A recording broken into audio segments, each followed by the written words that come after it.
All right, hello everybody, and welcome back to Midnight Movies. I am your co-host Cody, And I'm the other co-host, Nikki.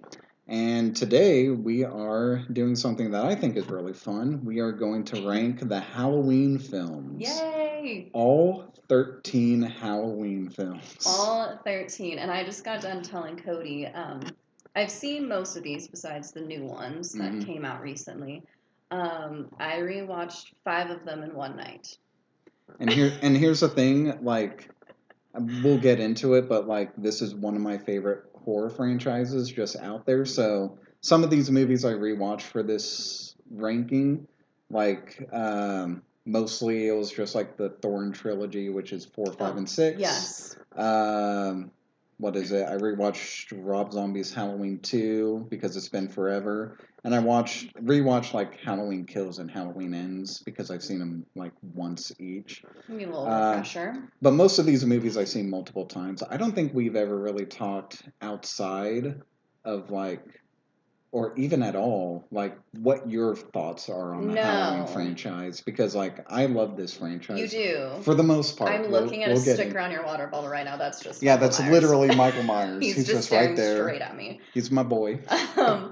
I am kind of just like, yeah, it's all right. But I feel like that with most, this is an unpopular opinion, with most classic horror franchises. Yeah. I'm kind of like, meh. I can appreciate what they did and how they're iconic, and they have an iconic antagonist, I suppose, a killer. Yeah. Especially with like the Scream franchise, Ghostface, Nightmare on Elm Street, Freddy Krueger. Mm-hmm. Well, I would say out of like the classic slashers or even just horror franchises in general, like what are some of your favorites? Like, do you have a favorite just overall franchise? I feel like this is going to be a hot take, but it's just because of the fact that I think that they're funny and silly. The Chucky franchise. Interesting. Yeah. Okay. And it's also because of Jennifer Tilly. Oh, okay, I get you. I love her. And Jennifer Tilly's great. She's amazing and beautiful. I like those movies because of Brad Dourif. But Jennifer Tilly's great too. But Brad Dourif, he brings out his A game. Or just like The Bride of Chucky is probably my favorite one. That's probably my favorite. I don't know. It's between that and probably Cult of Chucky or Curse of Chucky. Oh yeah, like that's a franchise that I feel like gets better as it goes on. Yes. In my opinion. It gets a little crazy, but I kind of like it. I mean, it starts off crazy. The whole idea of just like a man possesses a killer doll. It's a lot, but I like it. But I feel like that's probably my favorite one and the one that I've seen the movies multiple times. Like I said, I've seen all of these before, but I had to rewatch them because it's been a really long time. I watched some of them on 2x speed just to get through. But there are some of these movies that it's just like you have to watch it on 2x speed or else you're go fucking crazy. Yeah, which, by the way, I did not watch any of these on 2x speed. I had to so I can watch all of them before today. Fair enough. All right, so we'll go ahead and get into it. So the way that we decided on doing it is I'll list off, like we're going to go from our least favorite to our like favorite of the franchise. Basically, I'll list what my bottom is, and then Nikki will list what hers is, and whatever Nikki's is at the time that we rank it, we'll just talk about that movie in the moment. So that way we can kind of keep it coherent. Coherent? To keep it coherent. Cohesive, something like that. What words? Please ignore my mini stroke that I just had then, but yeah.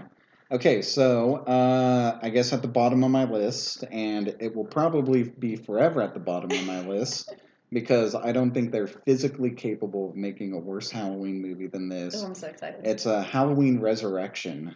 Halloween Resurrection. Okay. That is not my least favorite one. Okay. Mine is Halloween 6, The Curse of yeah. And I understand that. Yeah. And I will be honest, the site that is for sure legally I'm able to watch it on. Actually, it's on HBO Max, but It is. okay. I couldn't. It was a whole thing. I was watching. I'm logged in to HBO Max. Jade's HBO Max. Thank you for letting me use that. I don't know. Is Man, that look legal? at some of the people here who have connections. I have my own HBO Max. Pay I $15 a month for it. I No, don't just have kidding. that. But the site I was watching it on because I didn't want to log into a different device on HBO Max. Allegedly. Allegedly, this is all just make believe. In Minecraft. Yeah. So. It kept messing up, and it was not letting me watch it, and I maybe was halfway through and I gave up on watching it, and I was like, you know what, this wasn't good anyways. So. I mean, it doesn't get better after Yeah, that. I was like, this isn't anything crazy. I did take some notes. I have some fun facts. Interesting. Well, not a lot on this one because, like I said, Is one of your fun facts about this being technically Paul Rudd's first film? no, but I So love yeah, that fun fact. so yeah, technically Clueless came out before this, but in terms of filming, this was Paul Rudd's first like major film debut. Well, you can kind of tell. Kind of. 'Cause He's all right. he's fine. He's fine. Like I was in terms surprised to of, see him in this. I know, crazy, right? It's like, I feel like a lot of like major Hollywood like stars get their start in horror films that's because true. we'll talk about it. Jamie Lee Curtis started here in Mhm. Halloween. Paul Rudd started in Halloween. Johnny Johnny Depp, Aniston. Jennifer Aniston in Leprechaun. Leprechaun,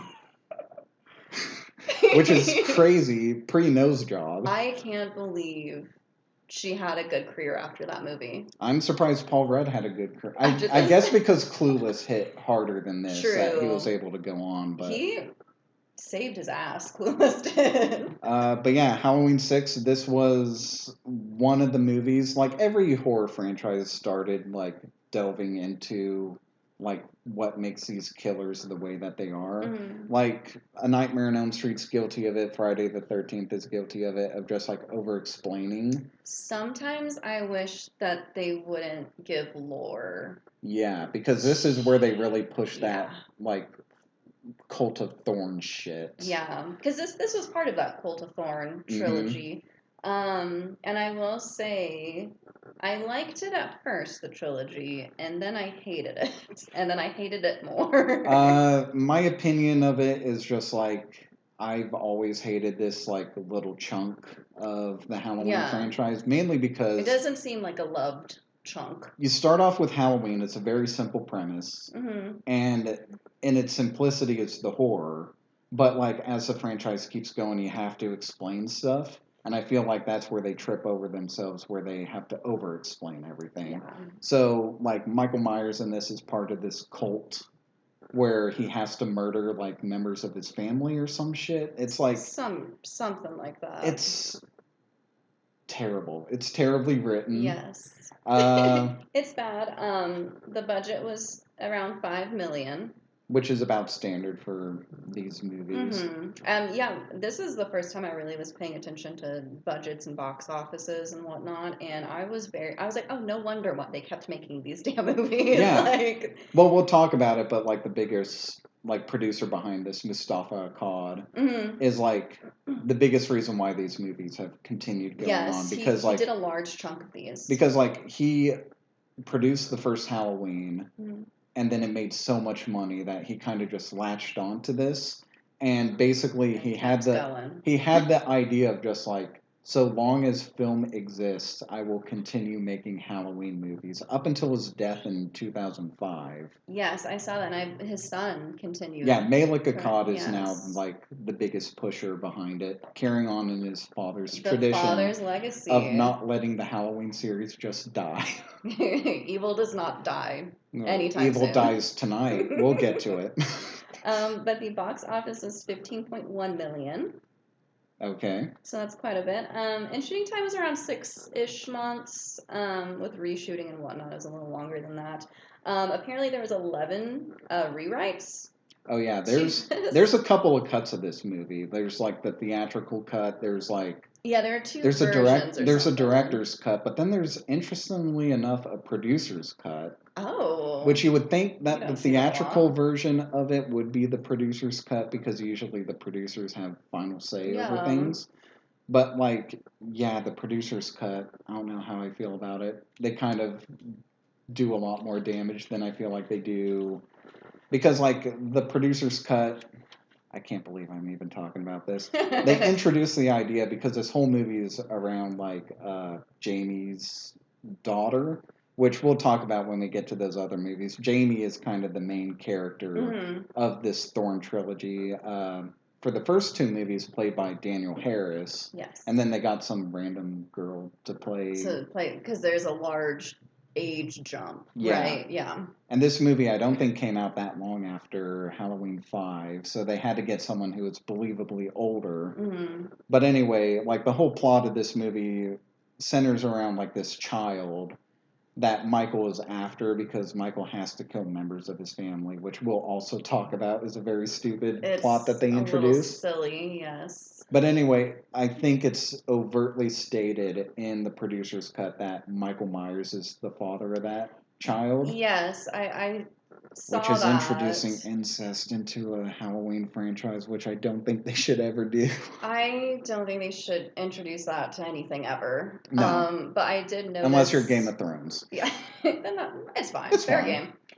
Fun for the whole. Okay, never mind. Cut that out. Cut that out, Jade.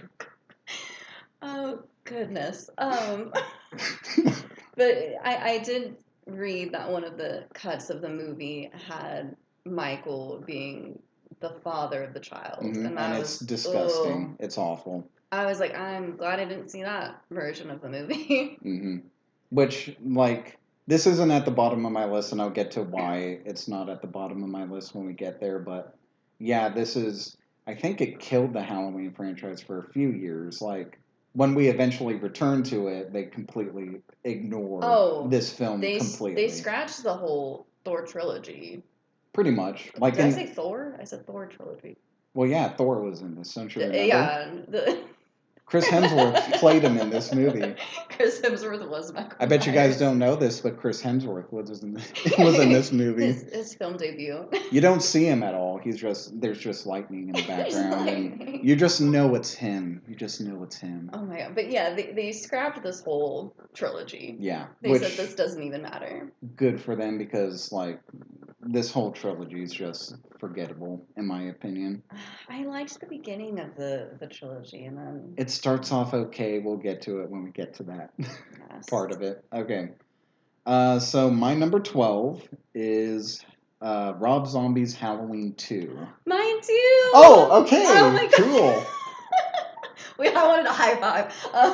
What a bizarre fucking film. That's crazy. Halloween 2009, right? Yeah. Yes. That was my next one, number 12. Look at us agree. I know. Look at that. We got one. We did. We'll see if any of the others sync up. But no, what a disappointment. I saw this movie. I saw this movie in theaters back in the day, and 17-year-old me liked it.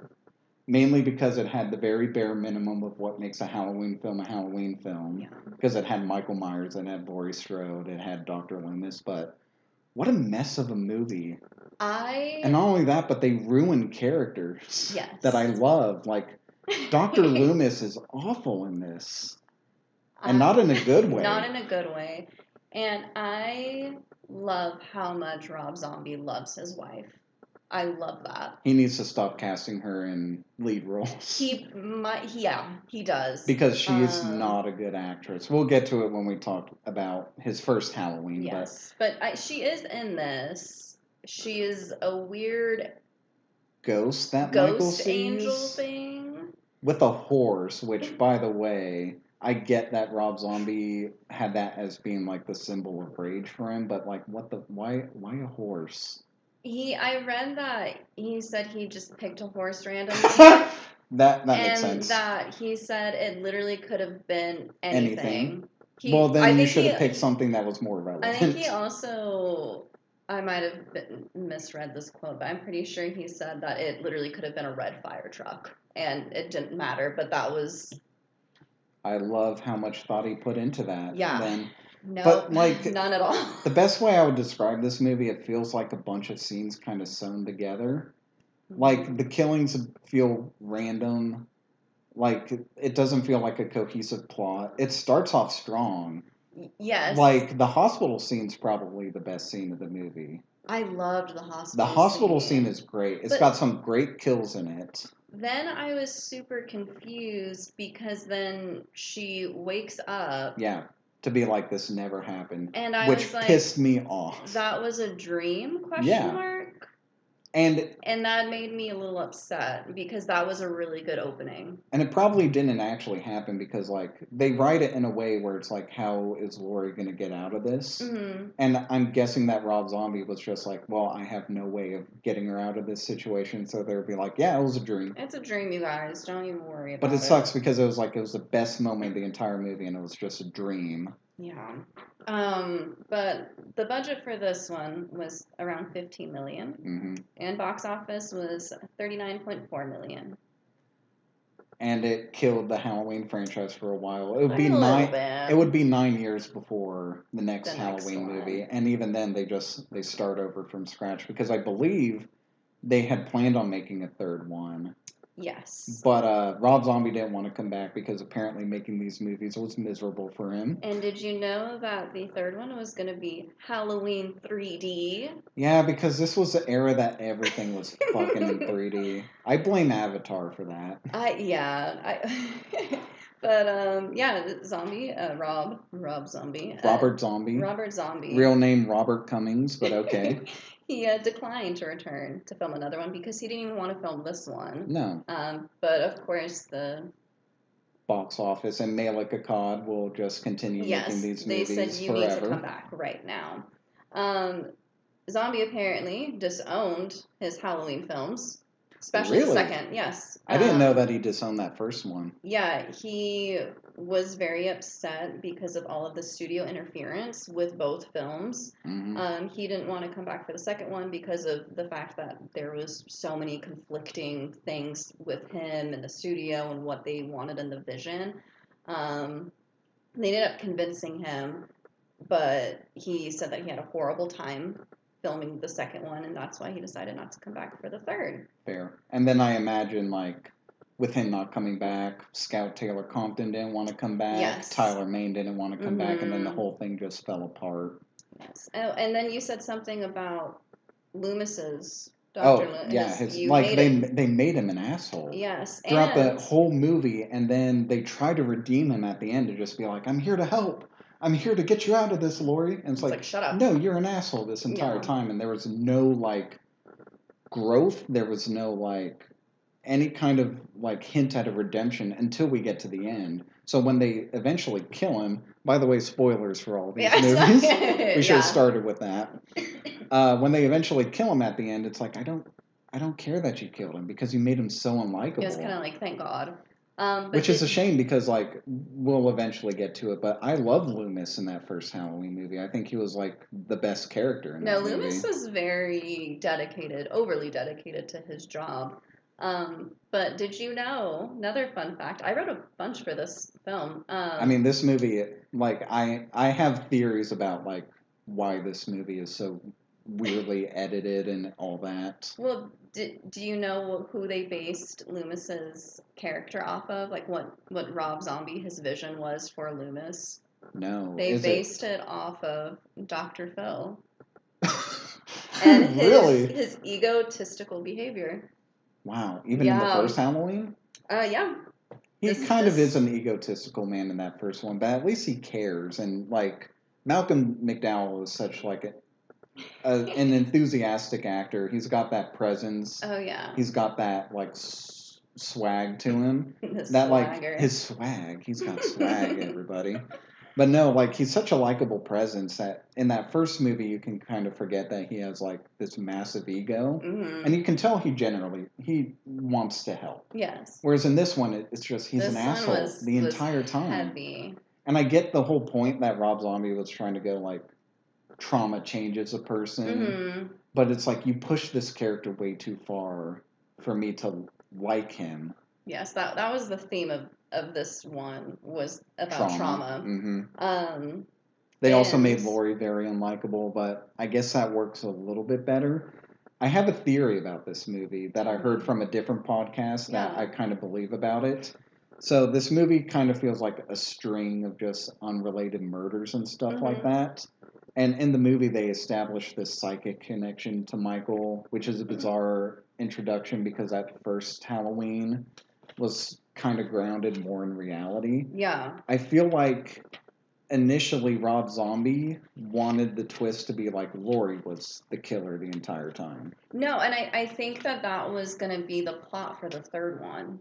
Oh, interesting. Yeah, I I believe feel like that that. was the plot for this one, though. Yeah, like they were going to like reveal it Okay. in the third one, talking about how she was the one that killed Loomis. Because, and like, not.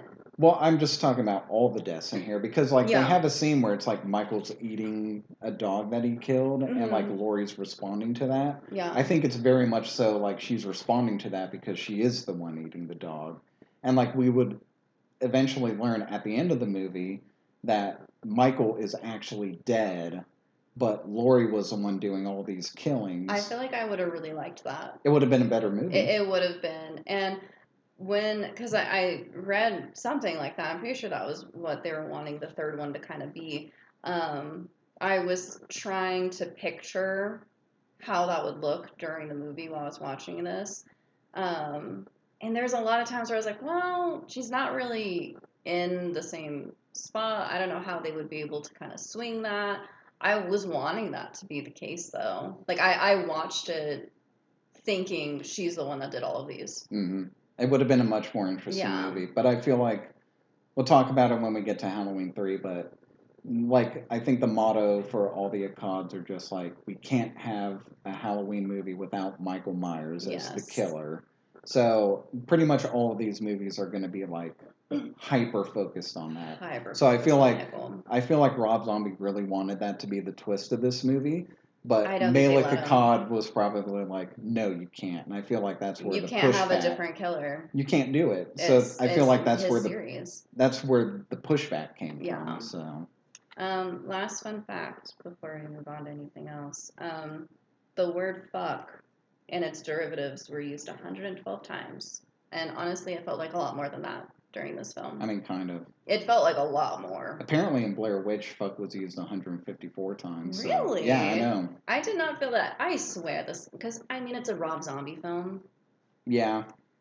And I don't know if y'all have ever seen a Rob Zombie film, but they're depraved. Yeah, lots of very raunchy language used. We'll talk about it when we get to his first Halloween movie because I have a story for that. Oh, I do too. Not like a crazy big one, but like a fun one. All right, cool. Well, my number 11 is Halloween Kills.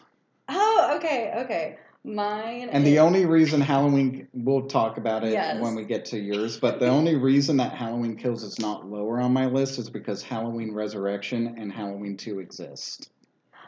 Yeah, true. Anyway, that's my number 11. My number 11 is Halloween 5, Michael's Revenge. Oh, The Revenge of Michael Myers. Yes. Okay. I'm trying to get to my notes. Probably the worst mask in the entire series. I think I wrote that on here. I was like, what is that? We didn't really talk about the masks for the other two.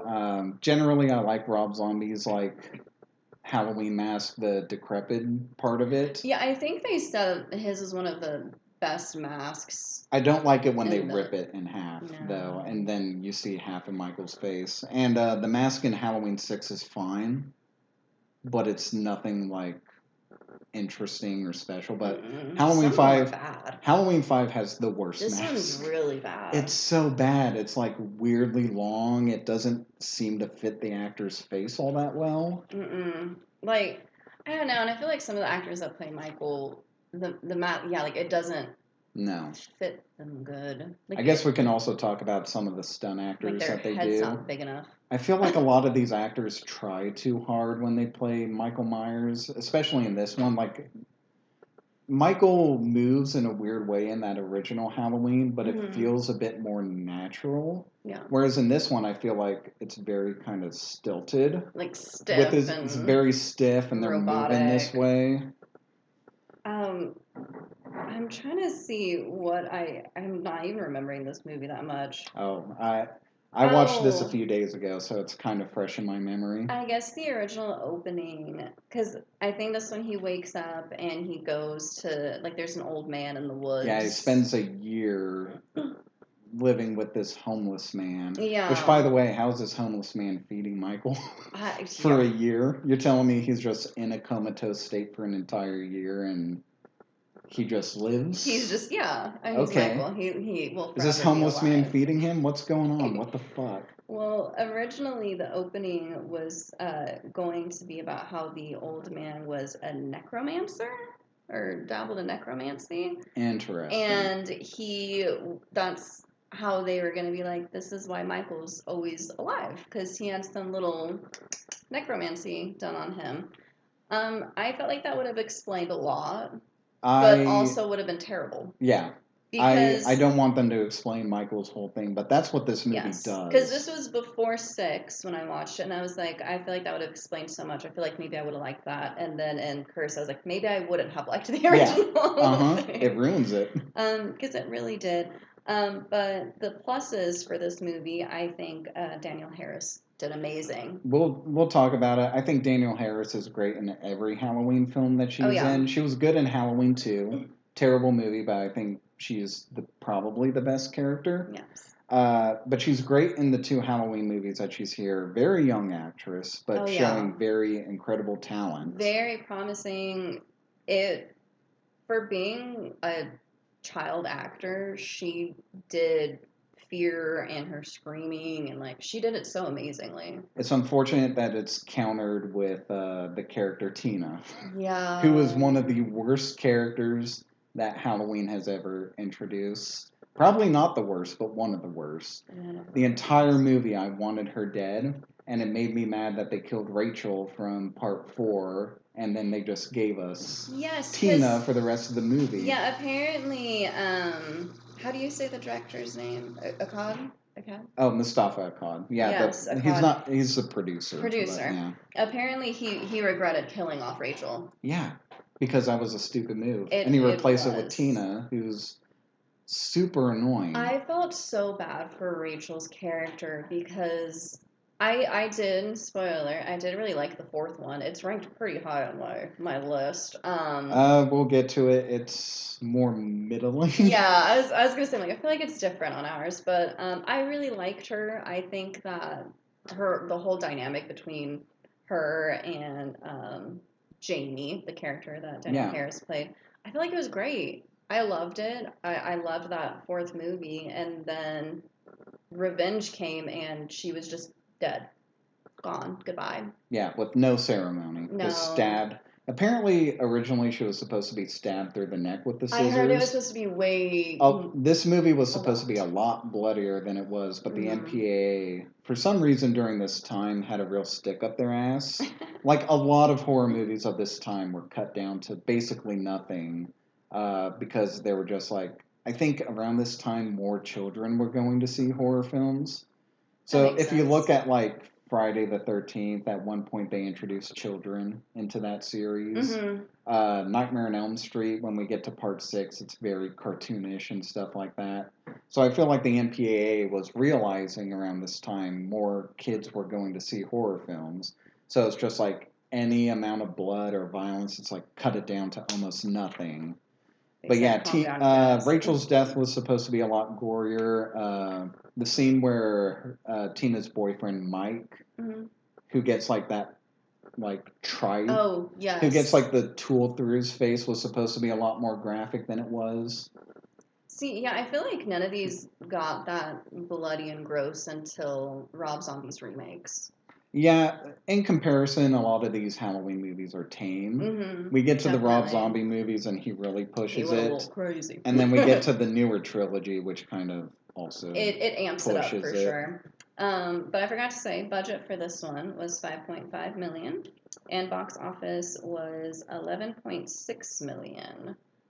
So pretty admirable return for a horror movie of this caliber. Compared to the box offices for some of the other ones, though, it's pretty small. I feel like around this time, the horror franchise was becoming like what it would be before Scream, Yeah. where it's like it's not being taken seriously, and people aren't really going to see these movies because it's schlock. Yeah, and it's like really like who's going to see a fifth? Who's going to see sequel? Halloween 5? Yeah, with that mask? exactly. Fucking right, I guess. And I also feel like I would have liked this film a lot more if they would have done the original plot of what they were going for, because we'll get into this later whenever we get to Halloween 4, but they were going to have Jamie, Daniel Harris's character, be a teenager, and she was going to go on a killing spree. And again, like we said, they don't like a movie without Michael Myers in it.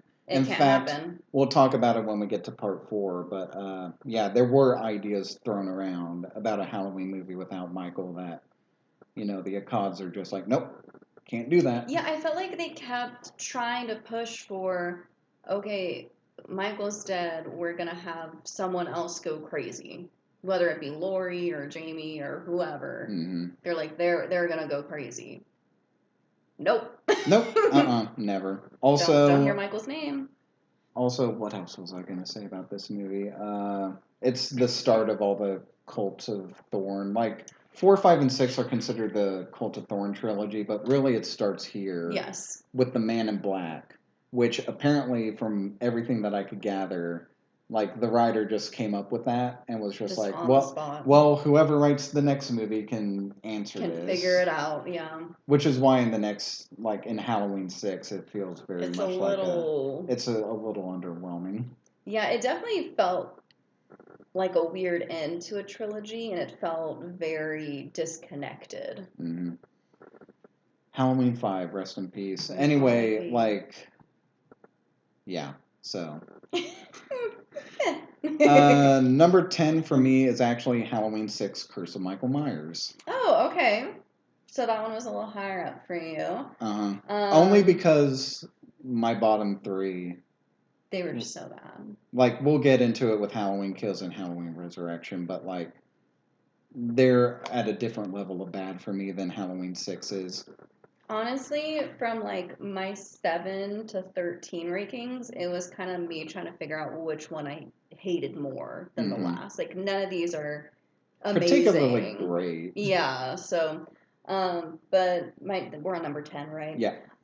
Halloween Resurrection. Okay, we can get into why I fucking hate this movie so much. Which one was Halloween? Where is it in my notes? It was the reaction to Blair Witch movie, where half of it is filmed like found footage style. Yes. Okay. Good Lord. Okay. I guess good Lord is a good way to describe this movie. I'll start with the budget being $15 million. And really, that much? And the box office, you're going to think this is crazy, was $37.6 million. That doesn't sound too crazy to me. Really? Because it made, I feel double, like, and it's this. We'll talk about it with Halloween H2O, but I feel like H2O kind of hit in a way that gave people more faith in the Halloween franchise. So the fact that it made that much money doesn't necessarily surprise me, but it should have gone to a better movie than this. Yeah. Why did they cast Busta Rhymes? He is probably the worst casting of any. Like, he's not an actor, he's a rapper. It's so funny because I hadn't seen this one in a long time, and I could have sworn up and down that Ludacris was in this. Well, it was not enough. Ludacris, it was Busta Rhymes. I love Ludacris. I think a lot of people love Ludacris. He's so fun. And I feel like maybe he should have been in this movie. But like, there's so many fucking ridiculous scenes of like Busta Rhymes just like spouting out one-liners. Yeah. And like him just like karate chopping Michael Myers near the end. That was so funny because it's very much the jump the shark moment of the Halloween franchise of just Busta Rhymes just going, "Hi-ya!" And the reason he knows karate is because at the beginning of the movie, he's watching a bunch of karate movies. Yes, so naturally, they brought it back. I fucking hate That's everything about that. That's what a film is. That's called setup and payoff, everybody. Exactly. And the kid from Smart House, is in it. Also, he was in Final Destination 3, which is where I kind Oh, of know him shut from. up. I watched this again and I was like, that kid is from a Disney movie for sure. I Oh, think he's yeah. also in Luck of the Irish. So if you've seen those, he's in this. Um, Just and the whole premise of the movie is so bizarre, right? Just like it's weird, like especially coming off of what was the one before this? H2O. H2, yeah, coming off of H2O, it's very odd. Well, this, like I said, this is a response to Blair Witch because, like, Yeah. before Blair Witch came along, Halloween was like the most profitable independent film ever made, and then Blair Witch came and just blew that out of the water. So I feel like Dimension Films and the Accords were just like, well, we need to compete with that. So this movie has the premise of just like Busta Rhymes is this TV show producer that's trying to like create this reality TV show where they go into fucking like houses of killers to figure out like what made them tick. Yeah, And what they made them a start with killer. Michael Myers. And it's like, are these characters fucking idiots? Because they Yes. go into Michael's house and it's like fully furnished. There's like a kitchen table in there, there's food in the pantry, there's knives in the drawer, and not one of them thinks, oh, this might be a setup.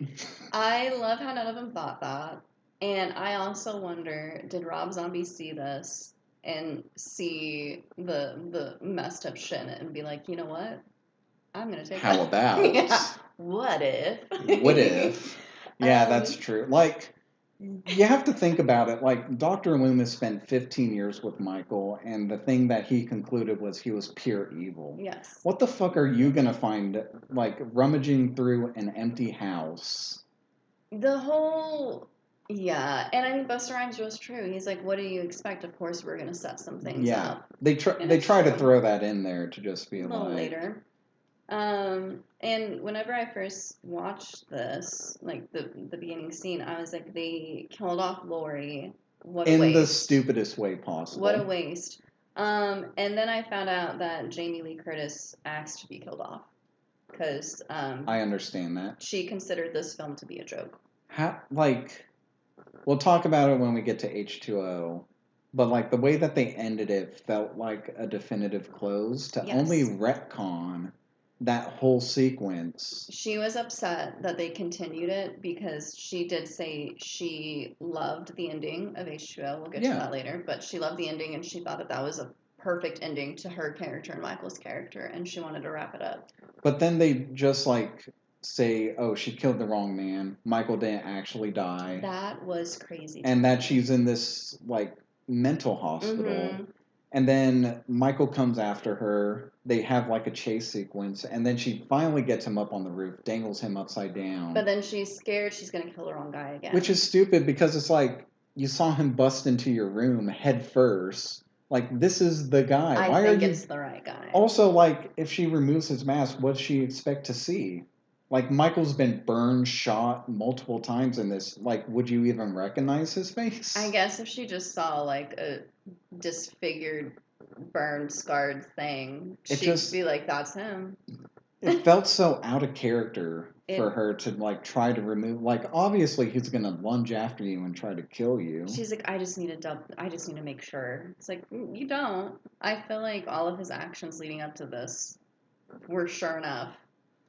Not the best. No, my worst. Like, I don't think you can make a Halloween film, in my opinion, worse than this because it very much feels like schlock, just in the purest form. Feel like I ranked this a little higher just because of the fact that it's just so stupid and silly. There's a little line in the movie that Busta Rhymes says, "You're chicken fried, motherfucker." I loved that. I hate that. I hate that line. And then he follows it up with like this speech about Michael Myers and like the nature of his evil. And it's like, you're not a talented enough actor. He tried to get philosophical with it. I hated all and of it. And then when the news reporters were like, "How do you feel? How do you feel?" And he's like, "How do I feel? How dare you?" Like, he was like pissed off at them. I'm like, dude, you were the one who set this all up. Yeah. Like, and now you're acting like the news reporters are like. Also, what was Busta Rhymes gonna do with this like internet reality? Like, nowadays streaming is very much like a prominent moneymaker, but in 2002 it was not. And like maybe he was trying to be a pioneer. maybe, but at the same time, like a line that I find hilarious in the movie is like one of the kids asks Busta Rhymes, he's like, "Have you ever thought about product placement?" And Busta Rhymes is like, "No, I haven't." What are you talking about? You haven't thought about product placement in 2002? Like the internet wasn't a moneymaker in 2002. What do you mean you're going in with no product placement? I just love how this like random teenagers like, hey, have you thought about product placement? You haven't? Let me tell you what it It's is. so infuriatingly bad. It's why it's at the bottom. Because understandable. I hate this movie and everything it stands for. And I'm glad that it killed off this continuity of like the franchise. Yeah, I was gonna say like I think we started anew after this one. Yeah, pretty much. Okay, so for me, number 9 is Halloween 5: Revenge of Michael Myers, Okay. and I put Halloween 6 and Halloween 5 next to each other because I feel like I can interchange them in a way where it's just like they're both bad for different reasons, But and they're both like bad. they're both bad, and Yeah. it's just like I can hate one more than the other, but like honestly, they almost feel I like can hate this. one more They than feel the other. like a different. What's the phrase? It feels like a different head of the same coin. Yeah, I was gonna say pretty two much. sides of the Yeah. same coin. Well, my number 9, and you might absolutely hate me for this, Oh no. is Halloween 2, 1981. Okay, that doesn't upset me. Okay. But that's ranked higher on my list. Okay, interesting. I just felt like it was so nothing. It kind of feels. I mean, it's basically the same It is movie again, nothing. except in a hospital. Yes. Budget for this was 2.5 million. Box office was 25.5 million. Very profitable. Very profitable. And it was a 6-week shoot.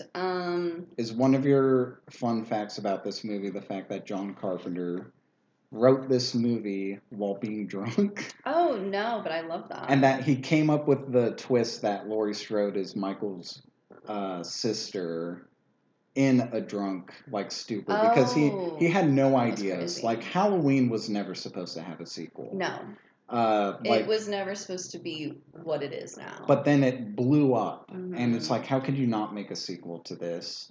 And so John Carpenter was just like, I got nothing for a sequel. Yeah, he did quote say, "I had made the film once, and I really didn't want to do it again." Mm-hmm. And so he just made the same movie again, except with the twist that Michael and Laurie are siblings, which doesn't make sense. No, not at all. It was never mentioned or hinted at in the first one. No.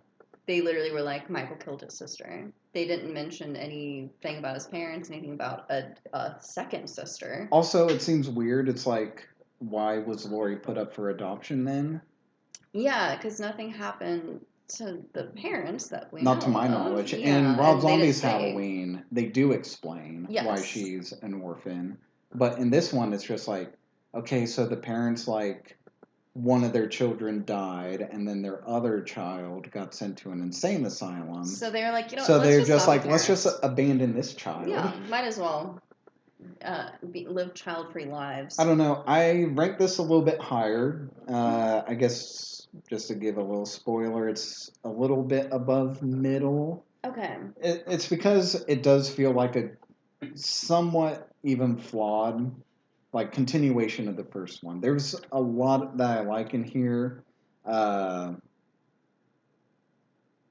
kills are pretty interesting. They upped the gore in this, though, from the original. Even though I'm conflicted about it, some of these kills are fun, like the nurse that gets a scalpel in the back, and she's like lifted into the air and her shoes fall off. That was crazy. That's pretty cool. I like the officer that gets his throat slit because he was a stupid idiot that tried to check to see if Michael was still alive. Don't touch him, as I think Dr. Loomis said. One girl, interestingly enough, a kill gets like injected with air into her head. I don't remember that. Yeah, Michael sneaks up on one of the nurses and like has a syringe and like injects her with air and kills her. And it's like, that's a pretty interesting death. Yeah. Like, I think the deaths in this are pretty creative for a sequel. I feel like they didn't really lack in that department. It is just disappointing. It's just Halloween again. Yeah, I was like, that was the main reason why I really didn't like it, because I was like, you can tell they didn't want to make this movie. But at the same time, I like that John Carpenter was just like, I'm going to give a definitive end by having Michael burned to death, which obviously didn't stick. And they said, so anyways, because Halloween 4. Halloween 4 is Return. around, and he has just a little bit of burns on his hand, Yeah. despite the fact that you see his smallest face amount. like in flames in this one. Yeah, they're like, oh, just a little bit. But that, like, I love the like blood coming out when Laurie yeah. shoots Oh, Michael yeah. in the eyes. Oh, it was. It's got some cool imagery, like Definitely. Dean Cundy, who filmed the first Halloween, came back for it, so the cinematography is great. Yeah. I do hate that Laurie Strode just spends most of the movie in a hospital bed, not really doing anything. Just kind of hanging out. Because, yeah, I wrote in my notes, 2/3 were slow as fuck, waiting for the climax between Michael and Laurie. Yeah, that's true. I feel like there's some fun kills along the way, but yeah, but you are definitely just like, okay, when are they gonna have their final like showdown? Yeah. Yeah, definitely flawed film. I like it because it just does feel like a fairly solid continuation of the first one. But yeah, generally speaking, I don't revisit Halloween 2 all that often. Not that often, yeah. Fun fact about it, the mask that they use in this movie is the mask from the first movie. I think I saw that, yeah. The reason why it looks so weird is because they didn't properly preserve that mask, because they didn't think they were making another one. Yeah, didn't they give it to the actor? Yeah, they gave it to he was Nick like a Castle. Heavy smoker and everything. No, they gave it to Deborah Hill, okay. who was like a co-writer and producer of the original, but she was a chain smoker. Yeah. And like Nick Castle, who wore the mask, would like fold it up and put it in his back pocket and stuff.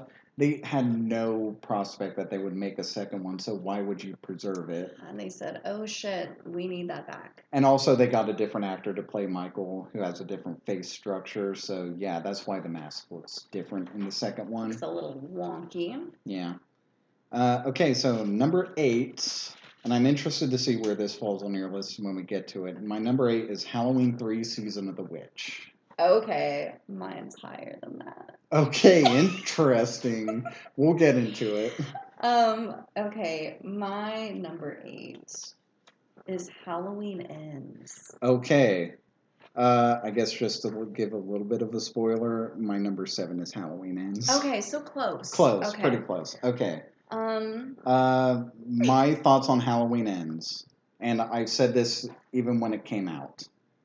I think it's a brilliant idea for a Halloween movie. Yes. They picked the wrong movie to put it in. Oh yeah.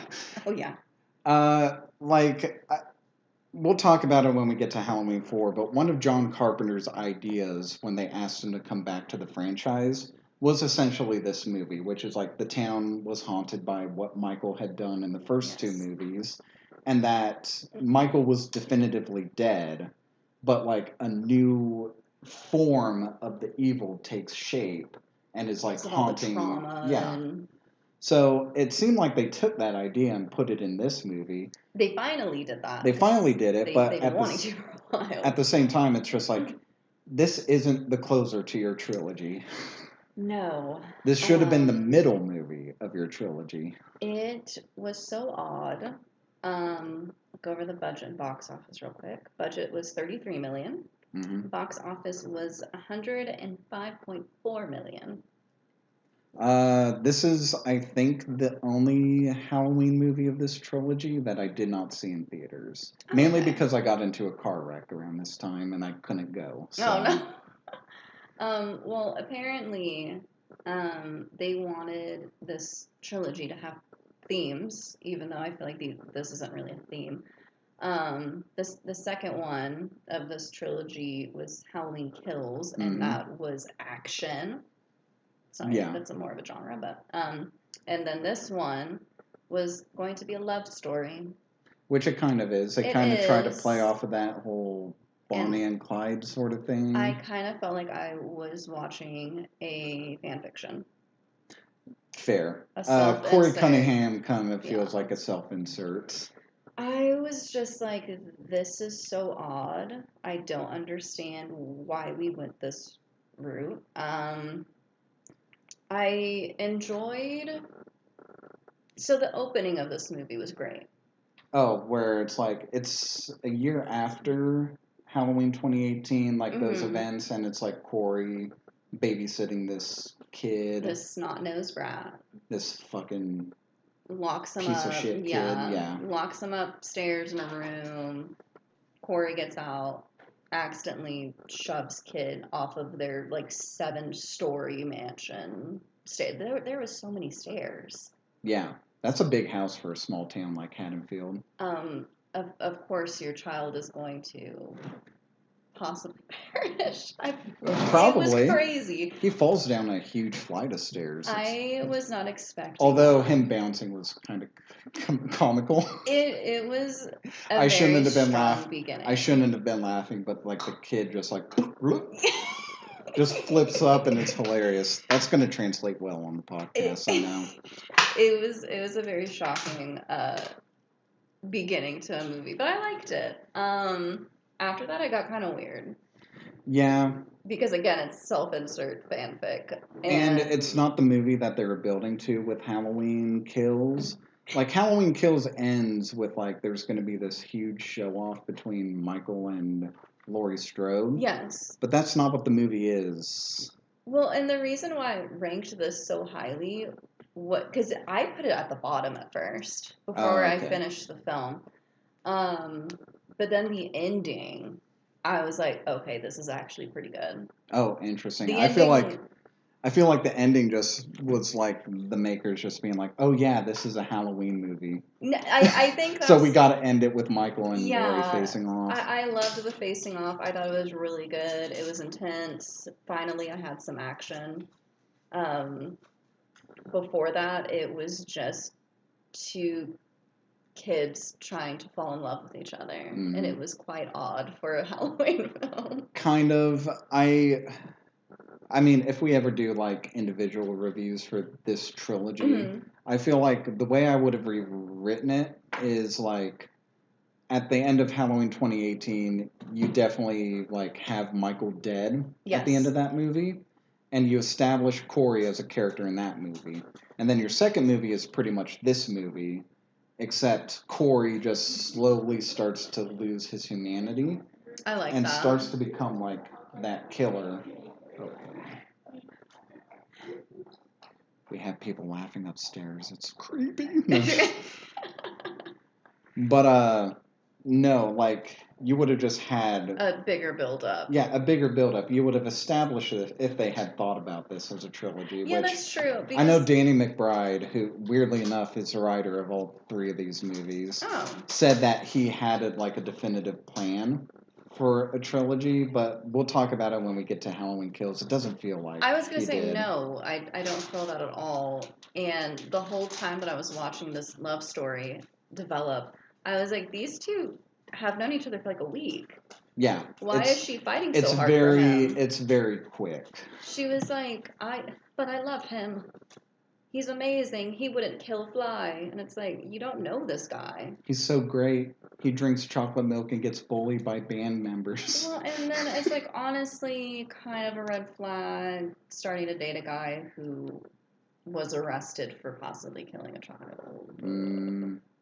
Even if it was an accident. Even if it was an accident, kind of a red flag. Maybe look into that a little more. If you do like him, maybe talk to him for a couple months before falling madly in love.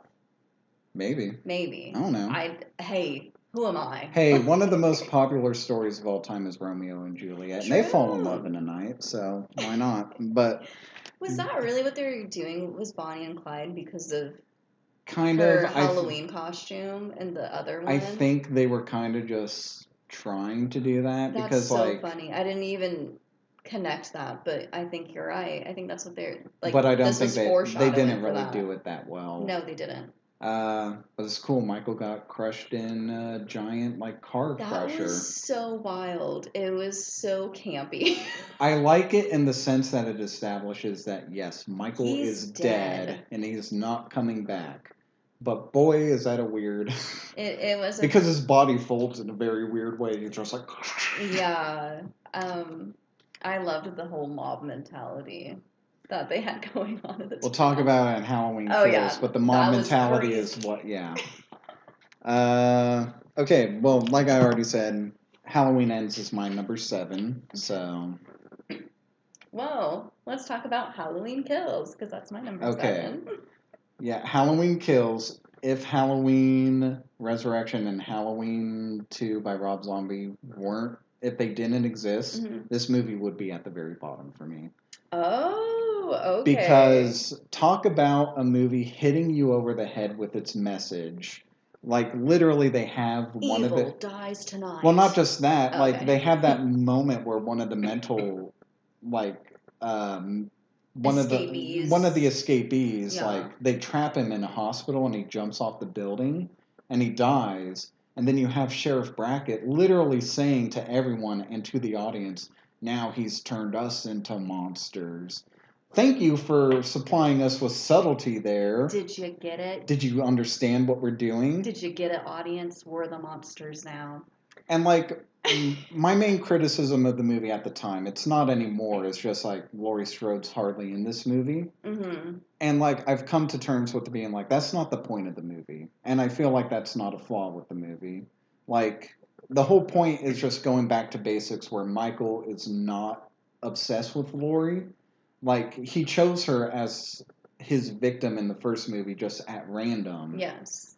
So it would make sense that years later, he's just not like, oh, I'm going to keep stalking this person. Like, he's going to go and try to kill other people because that's who he is.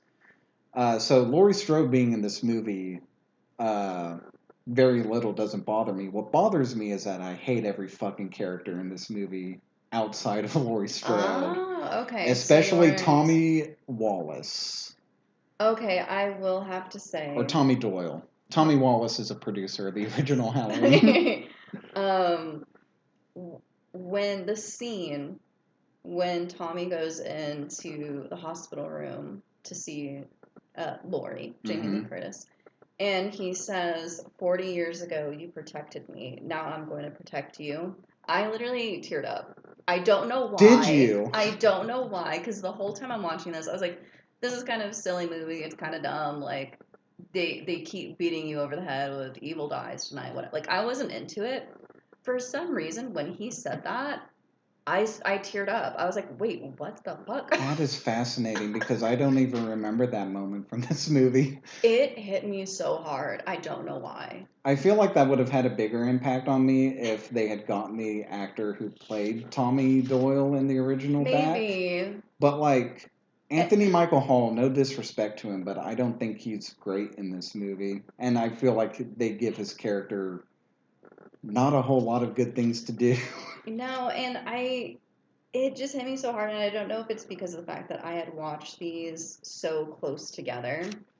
I just remember the first one, and I'm like, oh my god, she babysat him, and now he's gonna protect her. Like, I don't know what the hell was wrong with me, but it made me tear up. And then he proceeds to get half the town killed because of his bullshit. Yeah, that scene where Michael was just going to town, just slicing and dicing. I also hated that moment because it's like, what are we doing? I was like, now? let's get it. Like, I think that's like, I think they felt like it was supposed to be cool, but I was just like, I shouldn't be rooting for Michael to kill all these people. It was so outrageous and out of pocket that I loved it.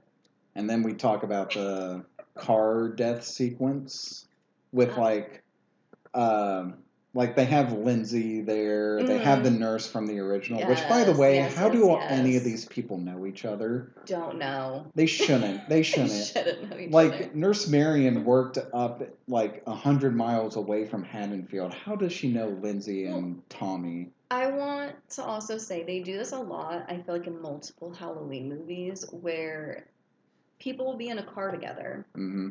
Driver will get out and be like, wait here. And they'll go and search for Michael. And it's like, okay, passenger, get the keys from them, get in the driver's seat, start the car, like, leave the engine running. Get the fuck We gotta out of go. Dodge. Like, we need to be ready. And I feel like that never happens. And then Michael comes and then he just murders everyone. Especially when you start shooting out the windows of your own vehicle, of your own protection. Yeah. That was happening. Followed up with the stupid line of just Nurse Marion just pointing the gun at Michael and just being like, "Hey, Michael, this is for Dr. Loomis." Click, What? click, click. Nothing Michael happens. didn't kill Loomis. No, so why is this for Loomis? I thought that was also very silly. And then they just kill Nurse Marion, which is the second time in this franchise that they do that. They killed her off, yeah. I did really like the callbacks to the masks from Season of the Witch. Did you notice? Yeah, I did notice that. That's pretty fun. I loved that. I will say a positive of Halloween Kills I like is all the flashback sequence to 1978. It's so funny because I did not like that. Oh, you didn't? No, Okay. I didn't. I appreciated them at least trying. Like, I feel like I started liking them more later on, but at the beginning I was like, "What's happening?" What is it? Sheriff Hawkins can't aim worth a damn. Worth a shit. Literally, Yeah. he's like pointing a gun point blank at Michael and can't fucking shoot him. He's like, "Oh no." Okay, but the budget for this was $20 million, and box office was $133 million. So pretty fair return. Yeah. Did you say the budget for Halloween Ends was $33 million? Halloween Ends, yes, $33 million. Interesting. It doesn't feel like they're that far, at least looks wise, production wise. And Halloween 2018 had an even smaller budget than well, all yeah, these. I mean that makes sense. It's the first one in the trilogy. You would invest less money in it because who knows if it succeeds or flops. That one did very well whenever we get to that. But no, this one was solid. I liked the zaniness of it at the end. It is pretty solid. It's a solid piece of shit, in my opinion. I also said, "Let this franchise die, please," in my notes. Let this franchise die tonight. I hate that that's a repeated line in this movie. It's so fucking awful. So funny. Also, why do all these people, why does the whole town want Michael dead? I understand why Laurie does. Well, I mean, he kills a lot of people.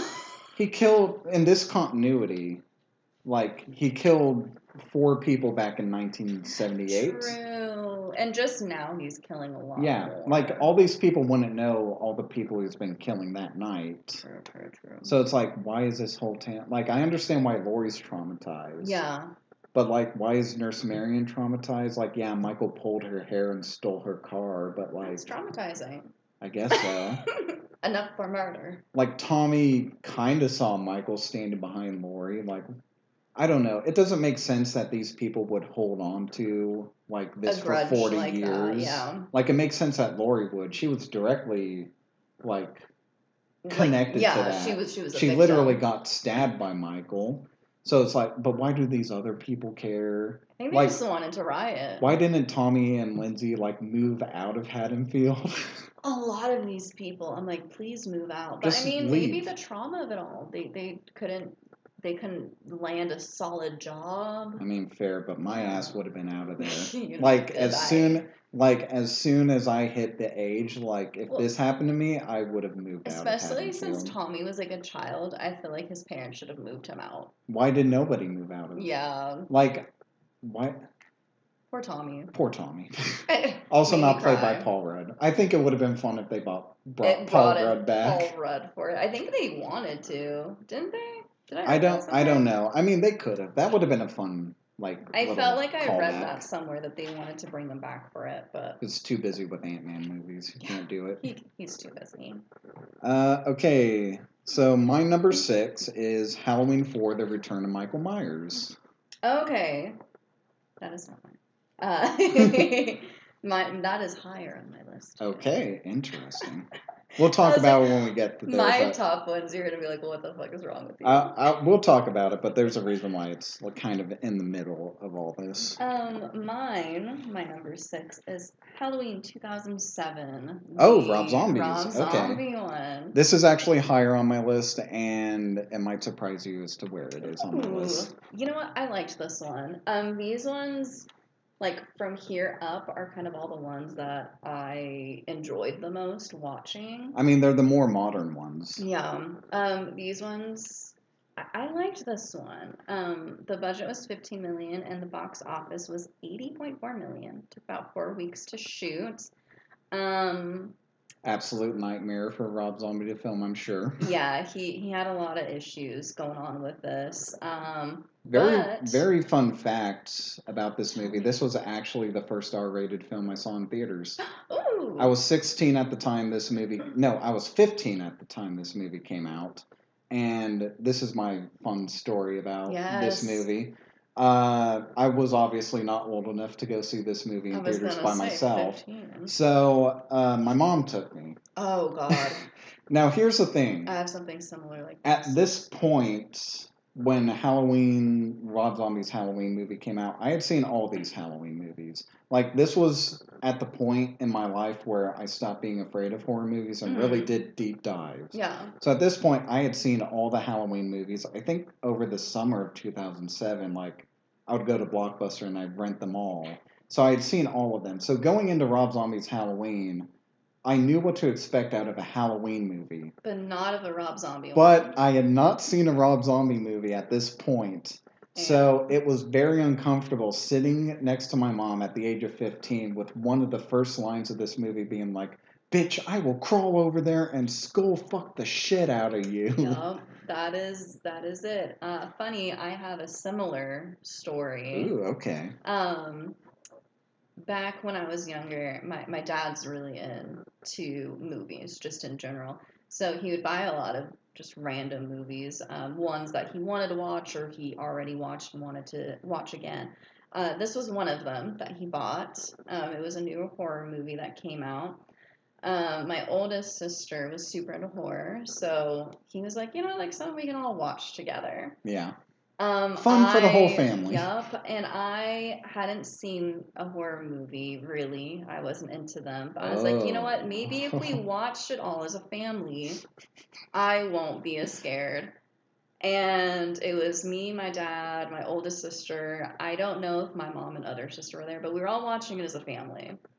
Boy. And yeah, like you said, that opening line, I was like, whoa, Yeah. all right, What a we're getting into it. wild first horror film to kind of get into. Yes. Another fun fact, though, not personal, but just about this movie. Whenever they were throwing around ideas for the next Halloween movie, they considered doing because during this time there's Freddy versus Jason, right? Which is actually the horror film that got me over my fear of horror films. Ooh, you're like, you know what? This is kind of silly. I will defend Freddy versus Jason for the rest of my life. Well, we missed out on getting a Hellraiser Halloween crossover. I've heard about this, Yes. and I question it every time. How do you make that work? They were gonna do some weird, kinky things with Michael Myers. You would kind of have to bring back the Cult of Thorns stuff because, like, They Hellraiser were, is very yeah. much about, like, supernatural and stuff like that, whereas Halloween isn't really that outside of the Cult of Thorns stuff. Yeah, because before this, yeah, it was Resurrection, where Laurie was killed off, right? Yeah. If they brought back Hellraiser, she was going to be brought back. From the dead? From the dead, I would have yes. hated that. And then they were gonna face off. Fucking wonderful. I mean, I get why you want to do Freddy versus Jason with different horror characters, but I don't like that. They should have done a Freddy versus Jason versus Michael.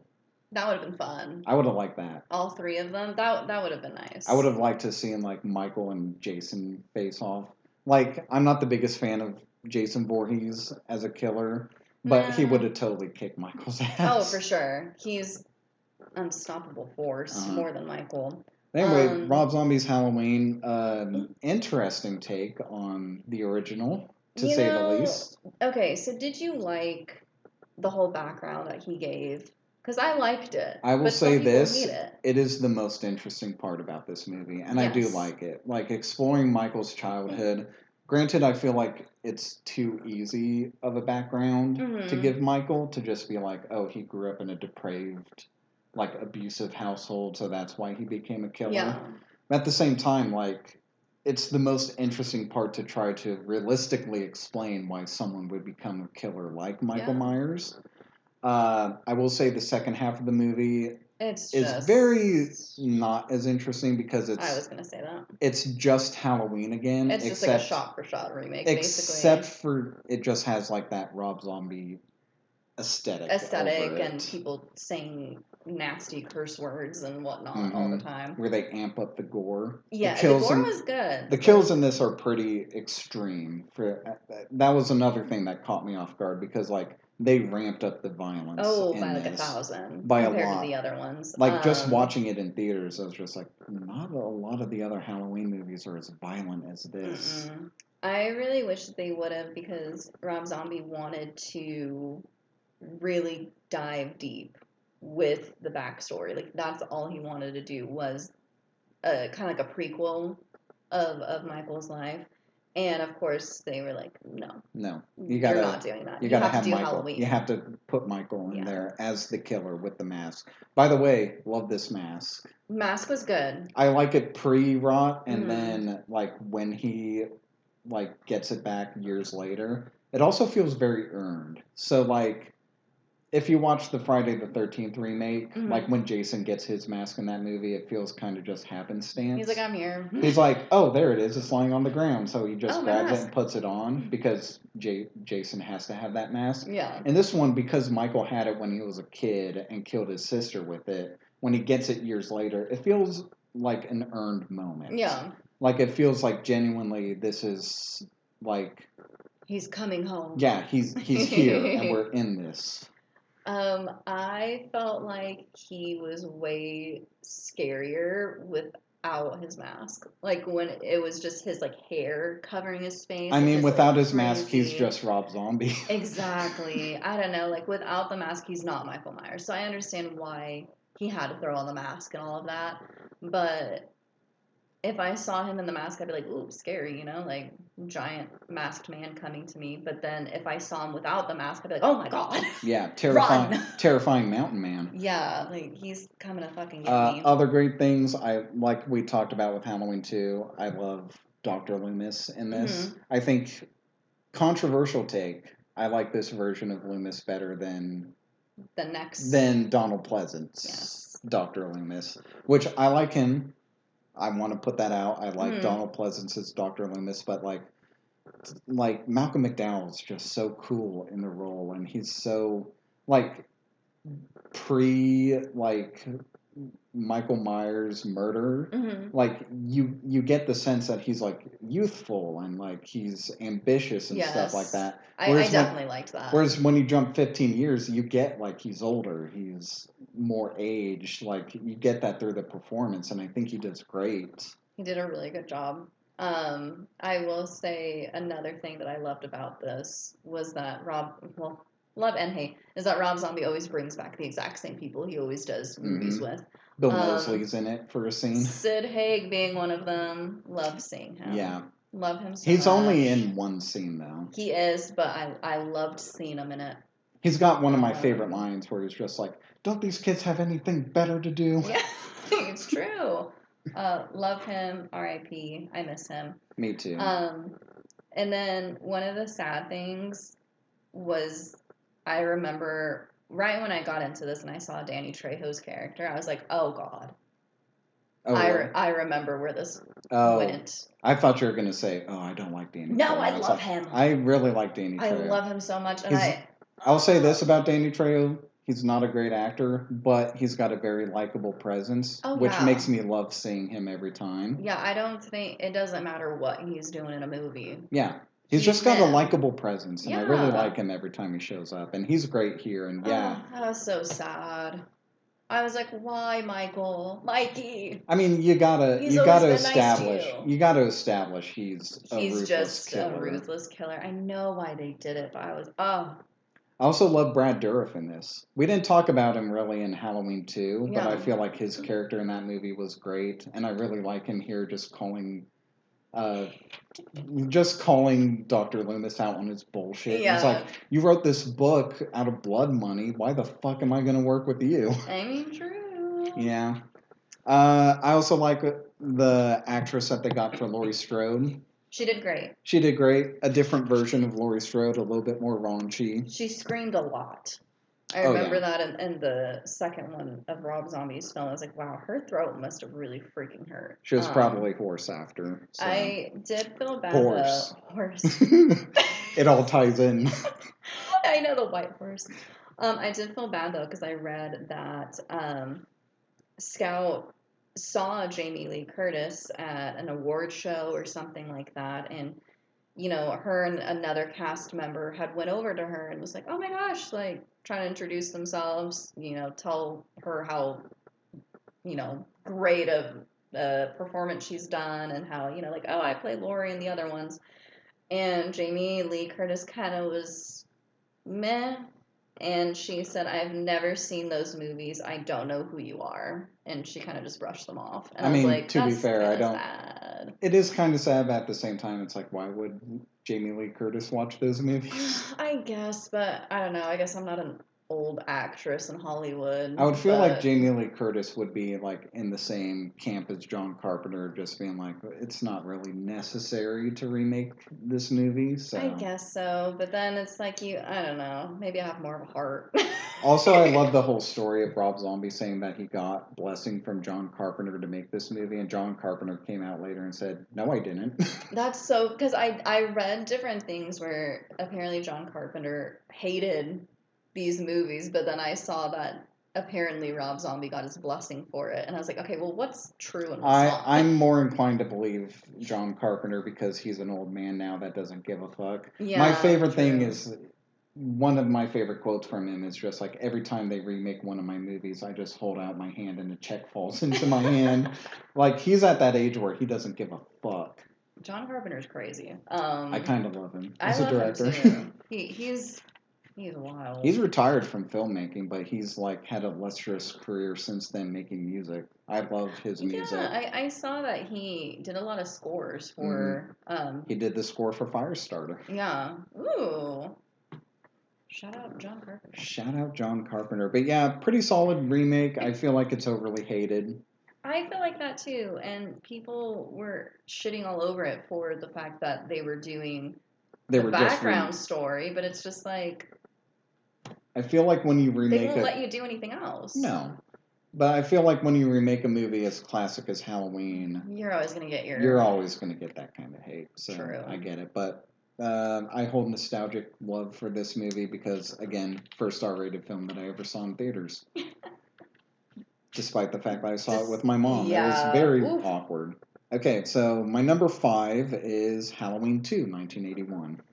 Oh, okay. So you did have that higher. Yeah.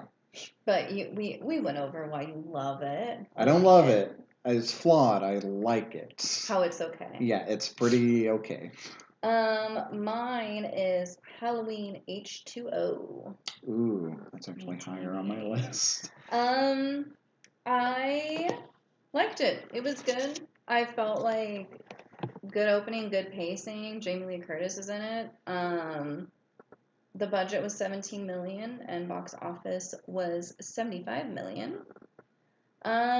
Nothing too crazy. LL Cool J's in it. Yeah, another That's rapper. nice. Yeah. Before Busta Rhymes. I feel like LL Cool J, he's not great in this movie, but if the bar is Busta Rhymes, he's slightly better than that. He's really good in this movie compared to him. He's got a weird subplot where he's trying to write erotic, like, fiction. Yeah. And he keeps running it by his wife. It was odd. And then he got, like, very strong inspiration at the end and was like... He's like, I'm going to write it as a thriller. Yeah. Are you going to have a murder in it? Like, is that what's going on here? It's also crazy that they had him live.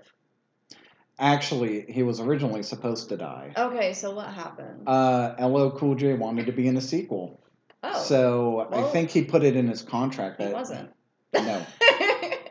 I feel like the Busta Rhymes character should have been LL Cool J's character. I would have loved that. That would have been pretty cool. That would have been a good... It would have also explained his fascination with exploring Michael's house. Yeah. No, that would have made sense. But yeah, that's why he doesn't die. Like, he was initially supposed to die when Jamie shoots him. That was supposed to be his death, but LL Cool J is just like, I want to be in a sequel. So they rewrote it to where it's like, yeah, the bullet just grazed me. It just grazed me. It's like, sir, you were shot like 50 times. Though, right? But yeah, Jamie Lee Curtis, absolutely great in this movie. Oh, yeah. I think, strong opinion here, probably her best performance as Lori. Like, we'll get to Halloween 2018. We'll get to the original, but I feel like it was really good. I think you might be right. like the trauma that she expresses in here is so raw and visceral. Like, you actually believe that she is like, And like it was like early on too, and like the franchise. So like yeah, I don't know, it was just good. And she still had that like love and close connection with the character, I feel like. Versus like later on in like the 2018 like newer Halloween ones where she still did good, but I felt like maybe it was kind of different. I think it's just a different kind of characterizations of Laurie Yes. Strode. This one felt more. It felt more real. Like, Mhm. she's very much an overbearing mother, much to Josh Hartnett's.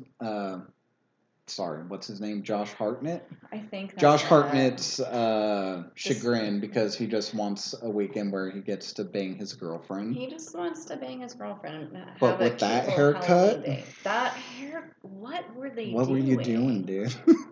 What the I hell don't was even think that that? was a style in the 80s No, or the 90s. it just looked like he took a pair of scissors and just. It kind of looked like he just got out of bed the entire movie. It was so bad. But I like him in this movie. He's very likable as like a main character. I like his conflict with his mom. Yeah. Of just like, you gotta let me live my life, You gotta let it go. But Laurie's just like, well, Michael's still out there. He's like, he's dead. Yeah. No, I really like this, especially considering this is called H2O. Water. Like, why would we call it this? They apparently didn't think it through, I guess. I get like Halloween 20 years 20 later. years later, but H2O? I don't know. It's a weird I think subtitle. That's like one of my hang-ups on it, but it's good. Weird masks. Apparently 4 different masks were used in this movie. They said we just can't get it right. One of them, they actually reused the mask from Halloween 6. During the opening sequence where Michael's killing the nurse from the original, which this is the first time she dies in the franchise, and then she dies again in Halloween Kills. He's wearing the Halloween 6 mask. Like, you see a brief shot where he's wearing it. The other one is the weirdest mask, which is like a complete blank, expressionless, like no features, no wrinkles, nothing kind of mask.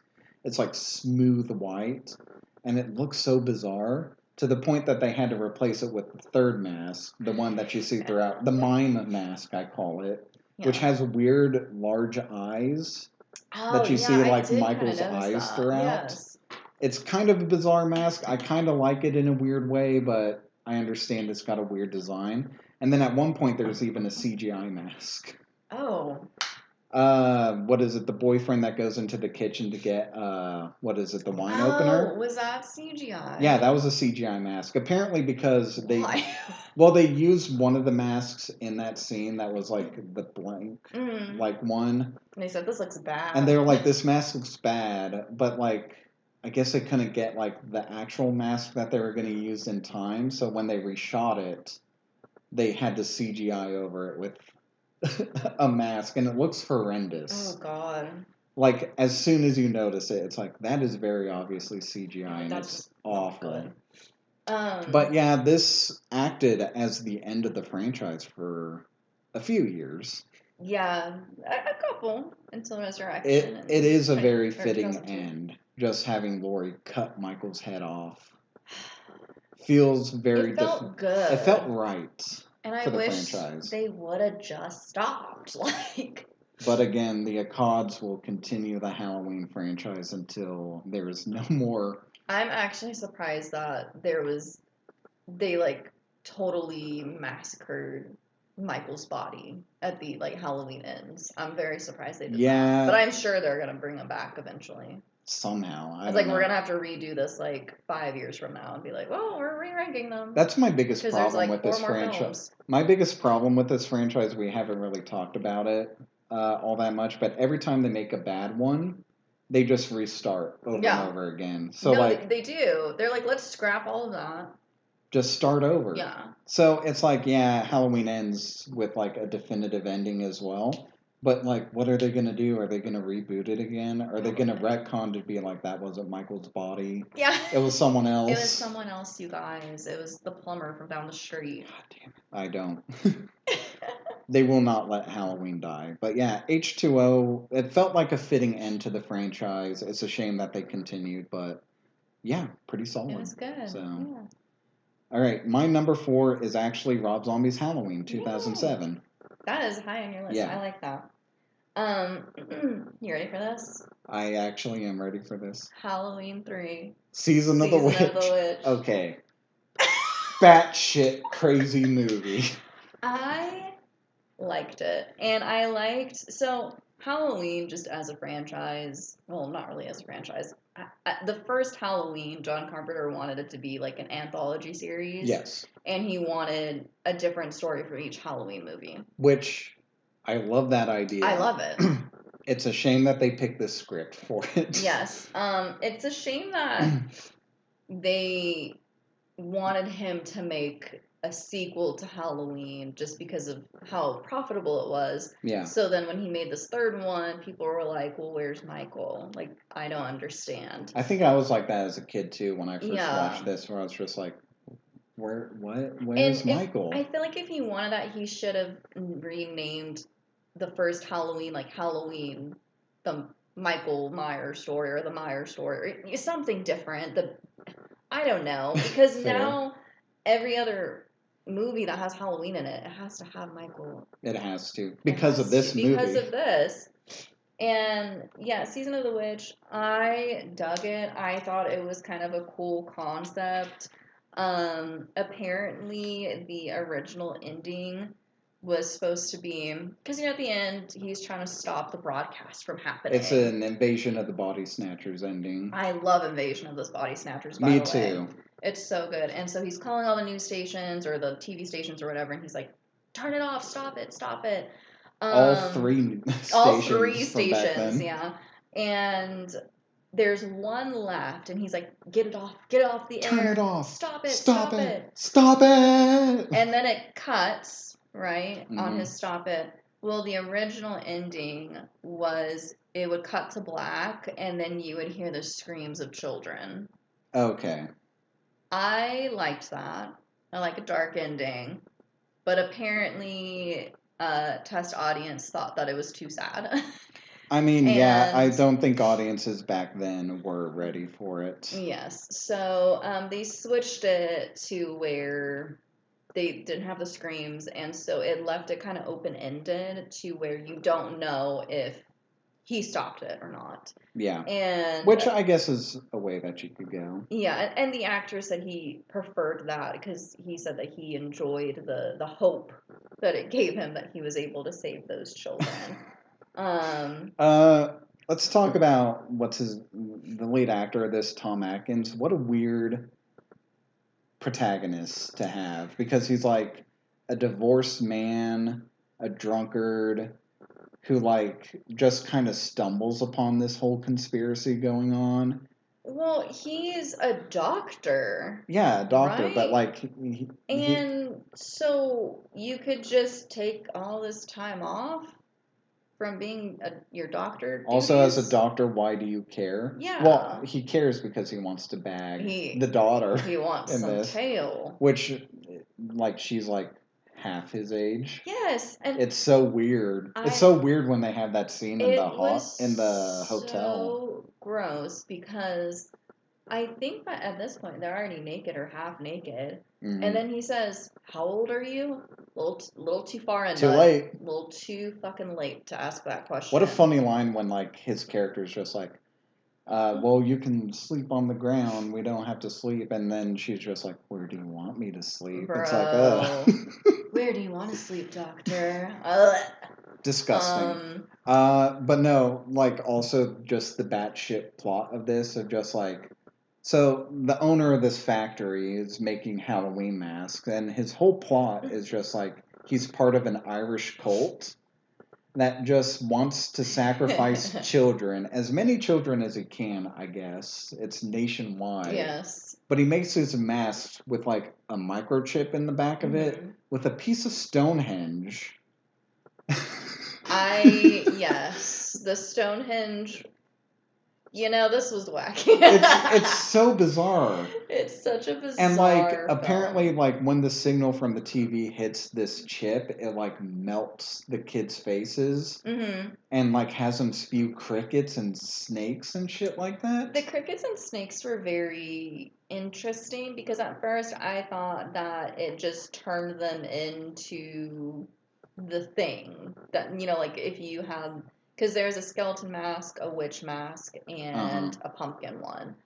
And I was like, okay, whenever he did like the test on that one snotty kid, I was like, okay, he's turning into a pumpkin head and it's decaying. Nope, they went But even weirder. then the snakes started coming out, and I was like, maybe not. Maybe this isn't where it's going. It's such a weird premise. And like they like he has this army of robot men that they justify that he built them because he owns like a toy making factory or something like that, but it's just like how do you have the resources for this? Yeah, I thought all of the robot people were also weird. Also, at what point does the love interest go from being an actual woman to being a robot? Was she a robot this entire time? Well, because did they switch her out at a certain point? She was like helping him for a while, and then all of a sudden she was like, "I'm a robot."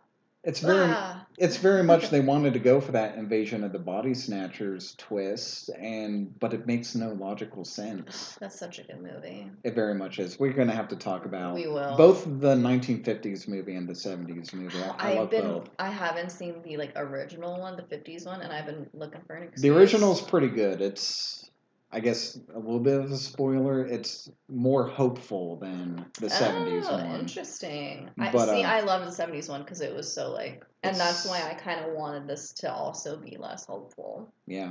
What is it? That Invasion of the Body Snatchers from the 70s was my favorite horror movie of all time until I watched The Thing. The Thing. I love how in so many of the Halloween films too, they have someone watching The Thing.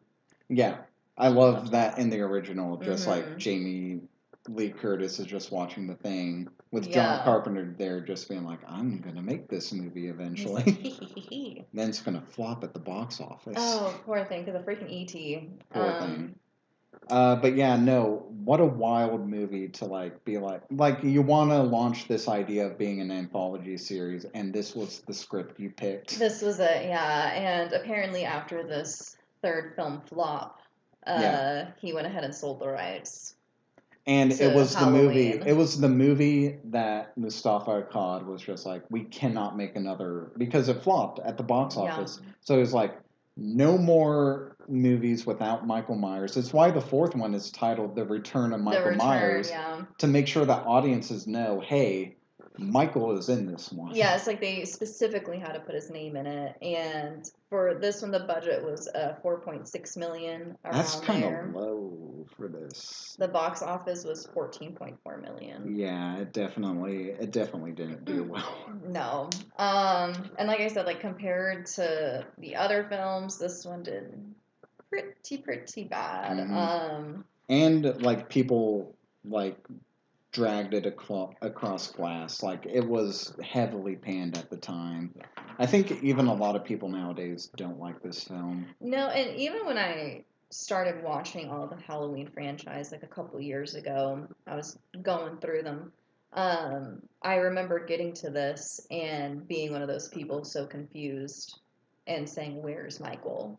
Mm-hmm. Why isn't he in this?" Well, and it took me out of it. But this time around, when I was rewatching it for doing this episode, I was like, all right, I need to get in my head. He's not in it. It's whatever. This is supposed to be part of the anthology series. Let's really just watch this as a movie. I liked it. I don't hate it. I don't love it either. It's just I can almost see it as a so bad it's good movie, but it's just there's so much. I love those kind of movies. It's I don't like this lead character. I like Tom Atkins as an actor, but his character is lead? Crazy. I don't think so. Go back to being a doctor, please. What's going on? Okay, so my number 3 is Halloween H2O, 20 years later. Oh, okay. You're gonna hit me for this. Maybe not.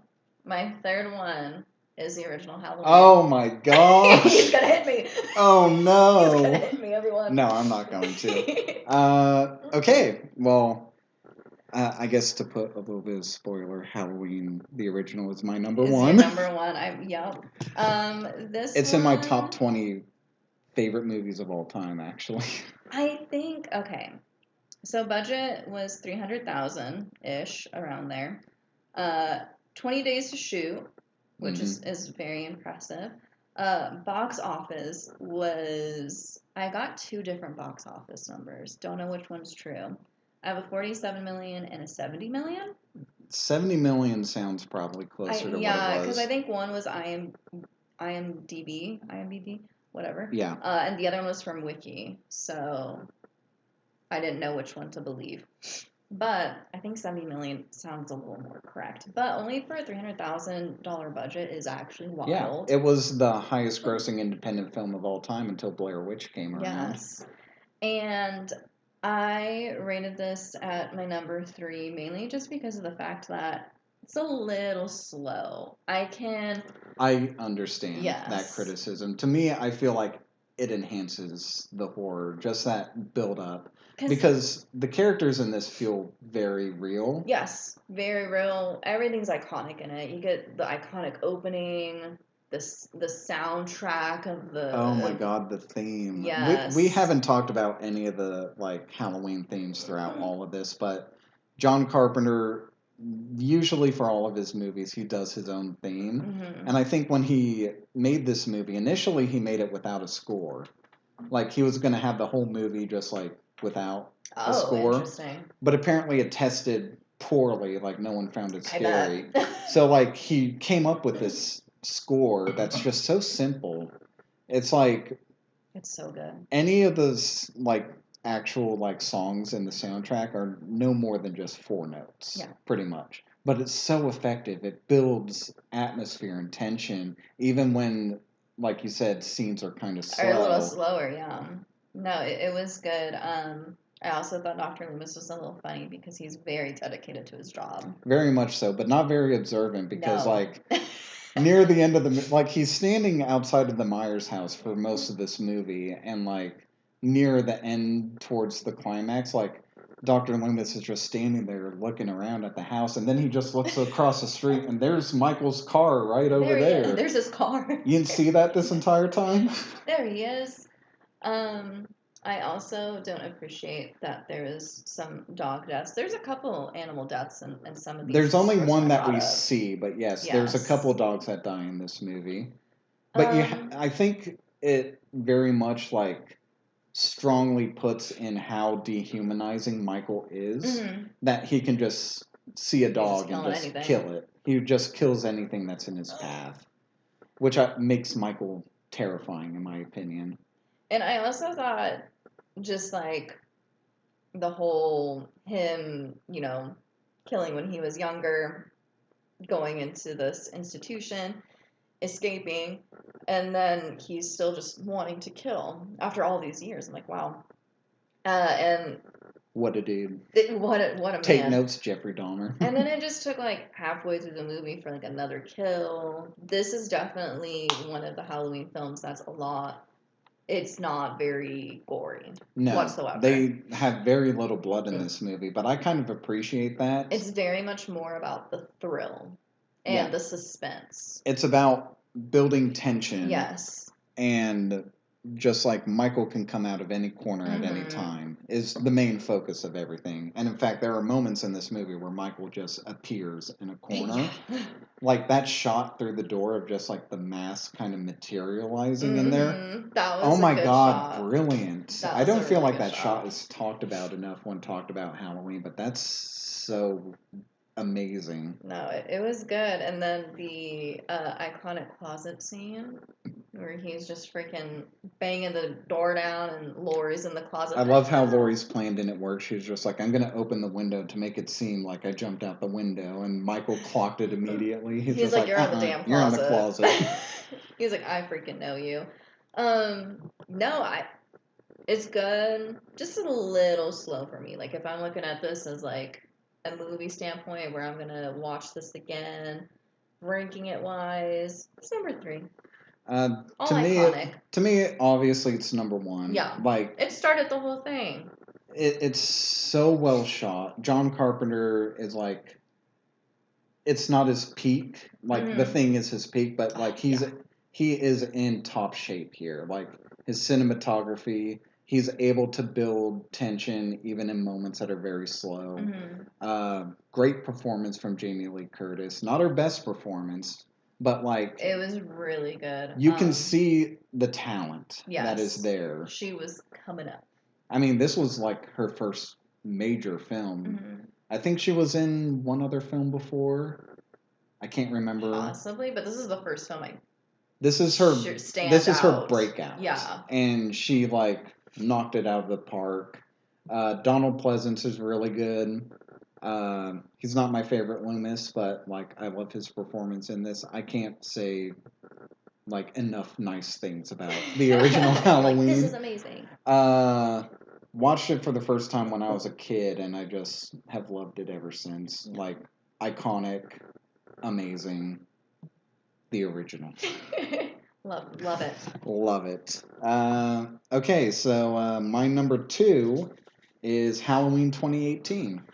Okay, nice. Spoiler alert, that's my number 1. Oh, okay, interesting. My number. Really, you're okay. Yeah, he's really alright. My number 2 is Halloween 4. Okay, interesting. The Return, and it's mainly because it was just so refreshing. After, the first one being a little, like, slower to me. Second one, I feel like, okay, we didn't really need this Halloween 2. The third one, not even having Michael. And then we get the fourth one, and I'm like, okay, this is nice. This is fresh. And again, Danielle Harris just did such an amazing job. She is very talented. I feel like Rob Zombie should ditch his wife being the lead and just cast Danielle Harris as his lead. I agree, because she did so fucking good. I thought the pacing was great. Solid ending to everything. I really liked it. I was sad that this was the beginning of kind of a shitty trilogy, though. Because it kind of just went downhill from here. Like, rapidly. Yeah, and John Carpenter refused any involvement in this film. I think it was this movie that he presented the idea that would eventually become Halloween Ends. Like, he wanted... Yeah. Like, because he killed Michael off in Halloween 2, he very much wanted, like... This was the beginning of him being like, please let someone else be the killer. Which I would have loved if John Carpenter had come back, but I get why he didn't. For me, like, this is just the same movie as the original, except it doesn't have that John Carpenter touch to it. It's kind of why I don't like it. Yeah. Like, I feel like it's too brightly lit for a Halloween movie. I wish they had gotten Dean Cundy back as cinematographer, because I feel like it would have enhanced this movie's look. It definitely had a different feel. Like, it felt like a 90s. Even though it was like an 88, it felt more like a 90s, like, horror movie. Yeah. It had that vibe to it. And, like, the first Halloween, of course, was, like, very 70s-esque, and it was nice, and I liked that vibe too. But this one was interesting, because this one and the next couple ones, I was like, this is very 90s, like 2000s. Yeah, I mean, it felt very much like that's the trajectory that horror movies were going. And it took Scream to, like, get us out of that. Yeah. But, no, I don't hate this movie. It's just, I think it's average. You want to put it at your I want to put it high up. Like, it's watchable. Watching it, yeah. Some of the kills are good in it. Like, one dude gets his, like, throat ripped up. Yes. Which is pretty cool. I feel like this does the Halloween Kills mob mentality a little better. Yeah, because I didn't even, like, really write about the mob mentality in this one, but in Halloween Kills, it was heavy. It was heavy-handed. Very heavy-handed. Yes. And this one, it is heavy-handed, but it's not... No one's shouting, evil dies tonight! Yeah, we're chanting evil dies tonight. And they don't have to hit you over the head with, like, this is obviously what we're trying to get at. We're the monsters now. He's turning us into monsters. Do you see it, audience? But yeah, it was really Danielle Harris that did it for me. I get that. Danielle Harris is great in this. And I like Rachel, and I like their dynamic together. They rocked it. Also, piece of shit boyfriend in this movie. Oh my god. Can you imagine just like your girlfriend has to babysit her like orphan sister, and instead of just being like, hey, how about if I go trick or treating with you, it's like, no, I'm gonna go sleep with another woman. It's insane. What a freaking horrible, disgusting man. A lot of the men in these movies are not great. I don't think we really talked about it, but it's very female centric. Yes. Which is fine. Yeah, I was like, I feel like that's actually, I didn't even notice that, but yeah, it is very female centric. Yeah, a lot of the men in these movies are just piece of shit. Piece of shit. We'll talk about it when we get to Halloween 2018. Yeah. But yeah, some of the guys in these films are pieces of shit.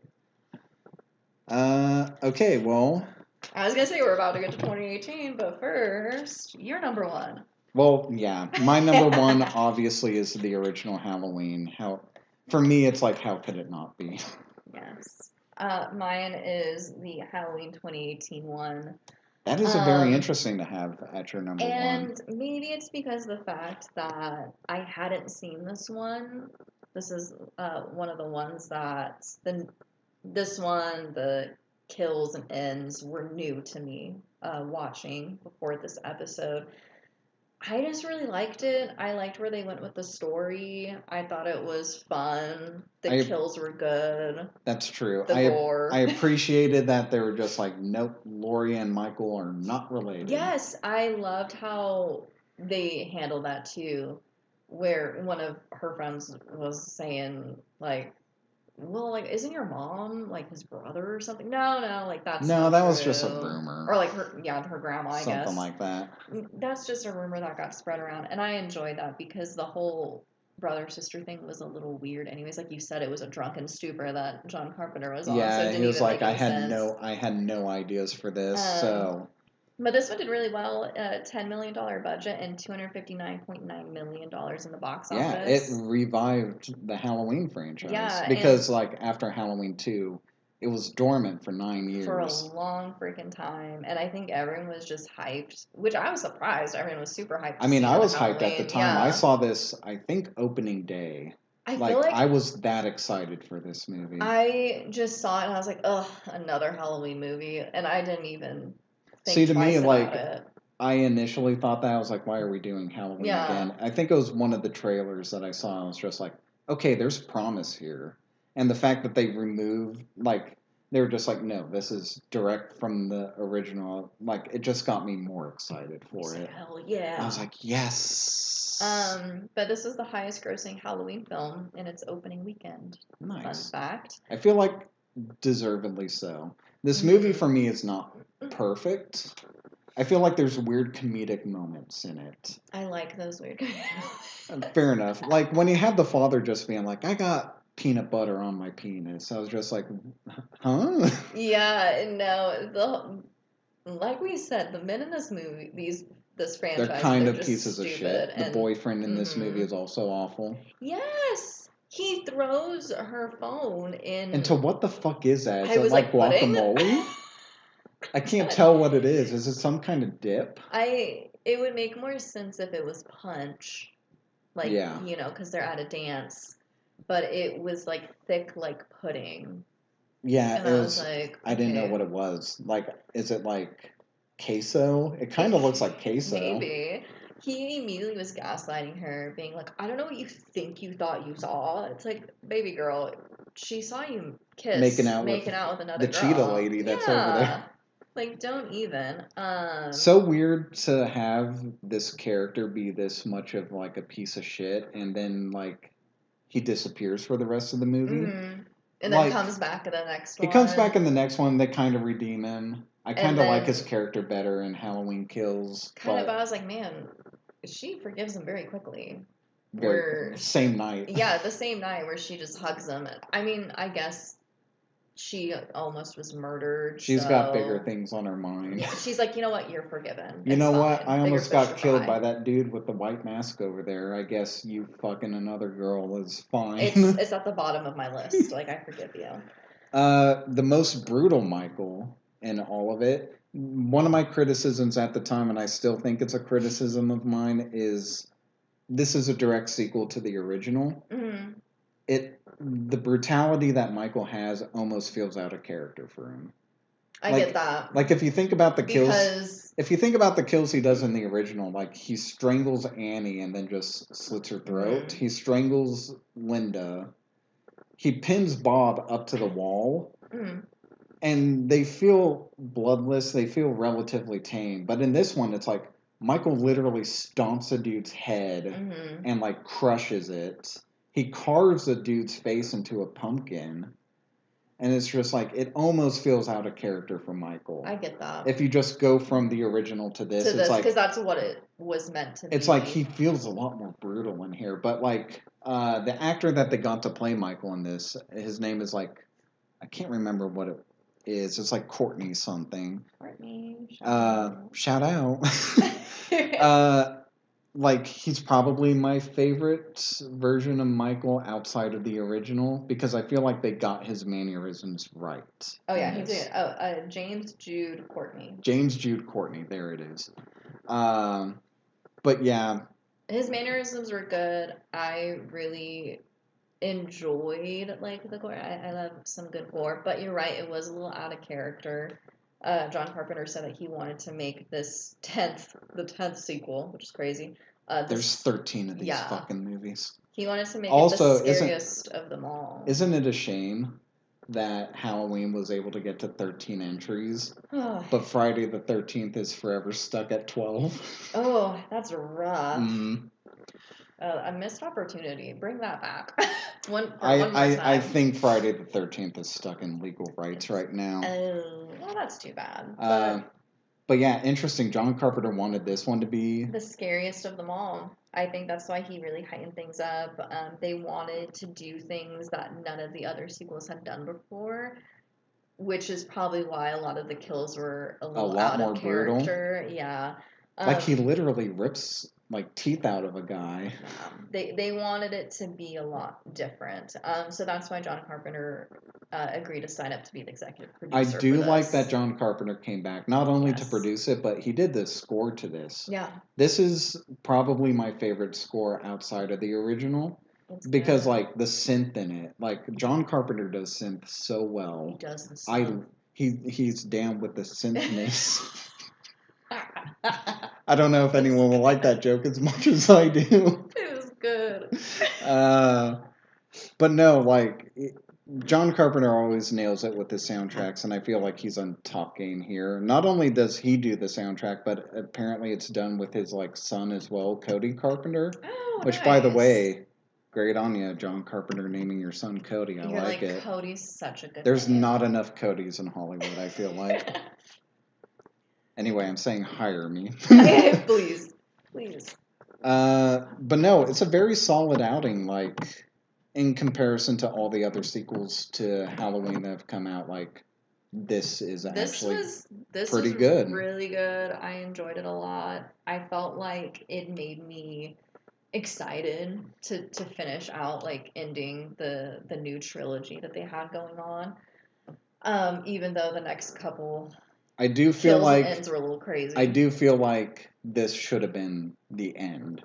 Yeah. Because it very much feels like the end. But it does. It was a great build up and a climax, but money talks. And despite what Danny McBride says, I don't think he had definitive plans because Halloween Kills and Halloween Ends kind of feel like just like, well, what do we do now? We just have all this money. What do we do with the Halloween sequel? I guess we just gotta... We'll just put Jamie Lee Curtis in a hospital again. Sit out through most of the movie. She's just gonna hang out again like Halloween 2. Man, fuck Halloween Kills. I hate that movie. It's so funny. Alright, I guess we'll get to our letterboxed segment. Yes. I screenshotted a few for some of these movies. I didn't go too crazy because it's like there's 13 of these. Yeah. So I'll go through some of these. We'll start with the original Halloween, half a star. This movie is the boringest fucking movie. I felt unamused, and that's hard to do because my life goal is to be filled with whimsy and amusement. This person's just a ray of fucking sunshine. He said, I'm all of the whimsy, please. Which, when I was looking at a bunch of these letterbox for the original, a lot of the criticism is just like, this movie's so boring. Yeah, I was like, I get watching it now. Yeah. It, like we talked about in the It's last it's a episode. product of its time. I Yes. feel like a lot of modern audiences will not get into No. this. But to me, it's just like, I love it. You have to appreciate... You have to appreciate filmmaking. It started out all of this. You have to appreciate the illusion that John Carpenter is setting this in Illinois when there's clearly palm trees in the background. Exactly. Okay, Halloween, half a star. If your shirt is off, Mike Myers will be killing you, which is fair. It's true. You're going to be distracted. Out of the 4 women in the original Halloween, 3 of them are topless. Even at 6, he was triggered by nudity, so much so that he had to come back 20-some years later and kill all the naked teenagers he could find in one night. I think that's pretty funny. No, that's good. Half a star, genuinely not a good film. Half a star for the outfits and that guy's glasses. I guess, what's his name? Bob's glasses. Oh. The cool little sheet over it. Yeah. I like how Michael Myers is supposed to be devoid of personality, but he's got like a flair for the creativeness. Theatrical, yeah. He loves to decorate for Halloween. The amount of things I didn't like about this is innumerable, which is funny because he does not name one single thing he does not like about this movie. Interesting, okay. So glad I never have to sit through this waste of an hour and a half again, which is harsh. That's a little much. Let me scroll through these. Okay. Halloween 2, half a star. Doctor, quote unquote, who can't pronounce Samhain correctly. Talking about Dr. Loomis, because at one point in the classroom, Michael wrote Samhain on a chalkboard. Yeah. I don't know how to pronounce it. It's not pronounced Samhain. But that's his qualm with this movie? He's like, fuck out of here. Fuck you, John Carpenter, which is harsh. That is harsh. Michael lifted a nurse 3 feet in the air with just the blade of a scalpel? Come on now, let's be so for real. Fuck John Carpenter. Okay. You have a problem with that, but you don't have a problem with Michael being shot 6 times and getting up. Exactly. There are some things where I'll take a stand on and be like, all right, this isn't realistic, but I'm also a hypocrite because I'm cool with unrealistic things all the time. Halloween 2, half a star. I started this before having Thanksgiving dinner. Got about halfway through before I put it on pause. Watched the Jays game and saw them lose. I didn't want to come back and watch this movie. It is also boring as shit. This person only watched half the movie and then rated it half a star. So far, the only part I enjoyed was the cop hitting a trick-or-treater and blowing up. Yeah. Fun fact about that moment, that's supposed to be Ben Tramer, the girl that Laurie has a crush on in the first movie. Oh, really? Yeah. Wild. Blown to smithereens. The one that just gets absolutely annihilated for no reason. That's where the budget of that movie went, that explosion. That explosion went. Wild.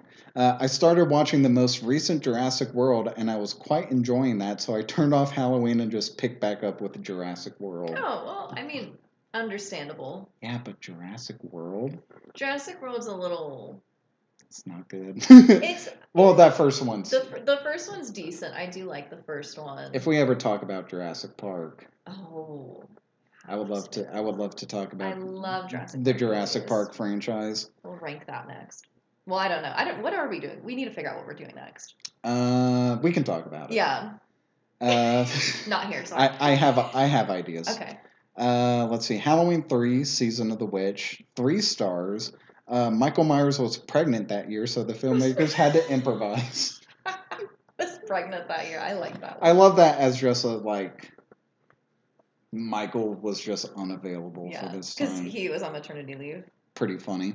Halloween 3, 2.5 stars. All he wanted to do was eradicate children. Cochran did nothing wrong. Based. I mean, That one kid he tested on was pretty snotty. You might like this review. Halloween 3, Season of the Witch, 2.5 stars. This film is a piece of shit, but like a golden shit. Yes. It's perfectly wrong in all the correct ways. Mhm. It's the worst, best film of all time. It's a fucking horrendous masterpiece. See, that's where I'm getting at too. I would say it's not the worst, best film. That goes to Troll 2. Oh. And The Room. Yes. But the yeah, best movie. Yeah, I get where this person's coming from. I was like, I wouldn't say best of the worst because, like you said, Troll 2 and The Room exist. Mm-hmm. What good movies. Halloween 4, The Return of Michael Myers. I would never pretend this is a perfect movie, yet I only find new things to appreciate about The Return of Michael Myers with each viewing. In spite of its clumsiness, it's tightly scripted, the set pieces sing. Oh. Which I probably wouldn't say that. They had a perfect opportunity in the movie to throw a guy through a plate glass window, and they don't do it. Sing, huh? All right. Yeah. And I am invested in these characters. I would say I'm invested in 2 of the characters. Just 2 of them. Yeah. The 2 main ones. Not Also, anyone else. Yeah. Also, is it possible that this is Donald Pleasance's best turn as Loomis? If not, it's a close runner-up to the first film. I don't think he's on his A game in this movie. I don't really remember him in this one. Yeah, he's not very memorable. Halloween 5, The Revenge of Michael Myers, 5 stars. Joe Bob says, do not check this out. Okay. What? I'm a little confused by that. I'm confused too. Did they not? Did they not like it? Did they like it? They I don't rated know it 5 stars. Yeah, I don't know if they knew how this worked. No. Halloween 5, The Revenge of Michael Myers, 5 stars. Whatever aura was missing from the 4th, this has it. Sorry y'all don't like the sauce with your fries. I would say this is like dipping your fries in horseradish. Yeah. This is 5 then. 5 stars. This is Halloween 5. Some people love this movie. Okay. Interesting. Halloween, The Curse of Michael Myers, 5 stars. Theatrical this time. Hot take, both versions are good in their own way. No, they aren't. So good and so misunderstood. It gives horror fans everything they claim to want, yet they hate on this and jerk off to torture porn shit like Terrifier. Oh, okay. Throwing some Terrifier shade in there. This is yet another episode that I talked about jerking off. I promise this won't be a common theme. Yeah, I know. Last time it was like one of the reviews had masturbation in it. Mm-hmm. To the Blair Witch Project, which is weird. Halloween H2O, 3.5 stars. Just add water. That is good. That made me chuckle. That is really good. This one also made me chuckle. Half a star. Fun fact, Josh Hartnett's hair. That's not a fun fact. Yeah, what the were worst they part of the thinking? movie. Here we go. Half a star for Halloween H2O. Yuck, horrible movie. This is the worst movie in the franchise, in my opinion. Which is wild because Halloween Resurrection exists. Yeah. The mask debacle is unforgivable here. 4 fucking masks and 1 being CGI. That's valid. True. CGI mask is awful. The CGI is crazy that they did. The score is an abomination. An orchestra? Really? Where's the John Carpenter, Alan Howarth magic? Completely gone. I will say they do use some of the Scream soundtrack in Halloween H2O, and it's weird. But I kind of like the score for Halloween H2O. I didn't find anything wrong with it, and I like how he was like an orchestra. So is the Dean Cundy cinematography, because holy shit, this movie is shot horribly. It's always daytime, and it's shot like Scream. I don't think that's bad, though. Wait, in H2O, he's saying it's always daytime? It's always daytime, which is funny because like most of the climax is at night. Is at night, yeah. Then we get to Michael Myers, the worst adaptation in the entire franchise. The way he walks, stalks, kills, sits up, has his eyes popping out of his mask every shot. It's pathetic and a total joke to the franchise. This movie is shit, folks. The only redeeming qualities about this shit show is Jamie Lee Curtis, Josh Hartnett, and LL Cool J. Hell yeah. Shout out LL Cool J. He's love so you. cool. He's so cool. Everything else is horrible. I recommend that you skip this movie altogether. Oh. Harsh. I would not agree with that. I felt like it was pretty good. Halloween Resurrection, 5 stars. Watch the director, editor commentary this time. Seriously, this movie is so absolutely bonkers and off the wall stupid that it ascends to being one of the best so bad it's good horror sequels ever. No, it's just bad. It's bad. I mean, there's a charm to it, but it's again not one of those ones where it's so good it's bad. No. Do yourself a favor and just smoke a fat joint to this movie and enjoy the ride. I don't even think I would enjoy this movie. It wouldn't be good still. Interestingly enough, Halloween Resurrection, 5 stars. Busta Rhymes is why this review gets 5 stars. There you go. Man, fuck that. Let's see. Halloween 2007. Not a bad Halloween movie, but I prefer the original Michael and characters. Then why are you rating this half a star? I was like, wait. Again, do you know how this works? Do you like it? Do you not like it? Not bad. Half star. Okay. You know, I pretty much enjoy this and I watch it all the time. Half a star, it's a piece of shit. It's like, alright. Halloween 2007, half a star. Guys, I have a great idea for a Halloween remake. It's a speedrun of the exact same movie, but with a useless backstory, 3 times as senseless murder, and more screaming than a carnival ride. See, that's the thing. Like, if we didn't have the backstory, it would just be the same movie. Yeah, exactly. Halloween 2, 2009. This is bonkers. Top 3 horror films and one of the scariest ever. No. Wait, which one? The 2009 Halloween. Okay. Top 3. This person must not watch a bunch of horror films. No. You can always kind of tell. Especially. You can tell. Yeah. Especially when that's their opinion. Halloween 2, 5 stars. I still remember seeing this for the first time in theaters and being taken aback by what I witnessed. The reviews were so scathing at the time that I was somewhat confused by that. The more I thought about it, the more I liked it. After multiple rewatches, I'm ready to say that it's not only one of the best films in the entire franchise, but it's one of my favorite movies of all time. People, watch more movies. Please. Like, expand your palette, because to say that this is your favorite movie of all time is wild. This is... Okay. Egregious. This is such a brutal, sad, weird slasher with absolutely gorgeous 16mm photography. I don't think it looks that good. Not compared to the 2007 movie. It's alright. It's fine. It's nothing spectacular. No. A haunting score and some terrific performances, particularly from Brad Dourif, which I will say, Brad Dourif's great. Yeah. But he does not save this movie. No, not Every time I revisit this, I love it even more, which almost feels strange to say considering how tough of a watch it can be. This movie puts me in a spell, and it's hard one to shake off once it's over. That's crazy, isn't it? Movie. For Halloween 2, 2009, to be Halloween. your favorite movie. I don't understand people. It's like, that is a lot. Halloween 2018, 3 stars. The idiot in front of me took out his fucking phone and rated this 4 out of 5 on Letterboxd halfway through the fucking world premiere of this movie. It's pretty good, by the way. It's pretty...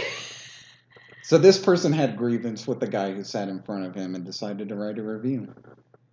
It's interesting because, I mean, it's 4.5. That's still high.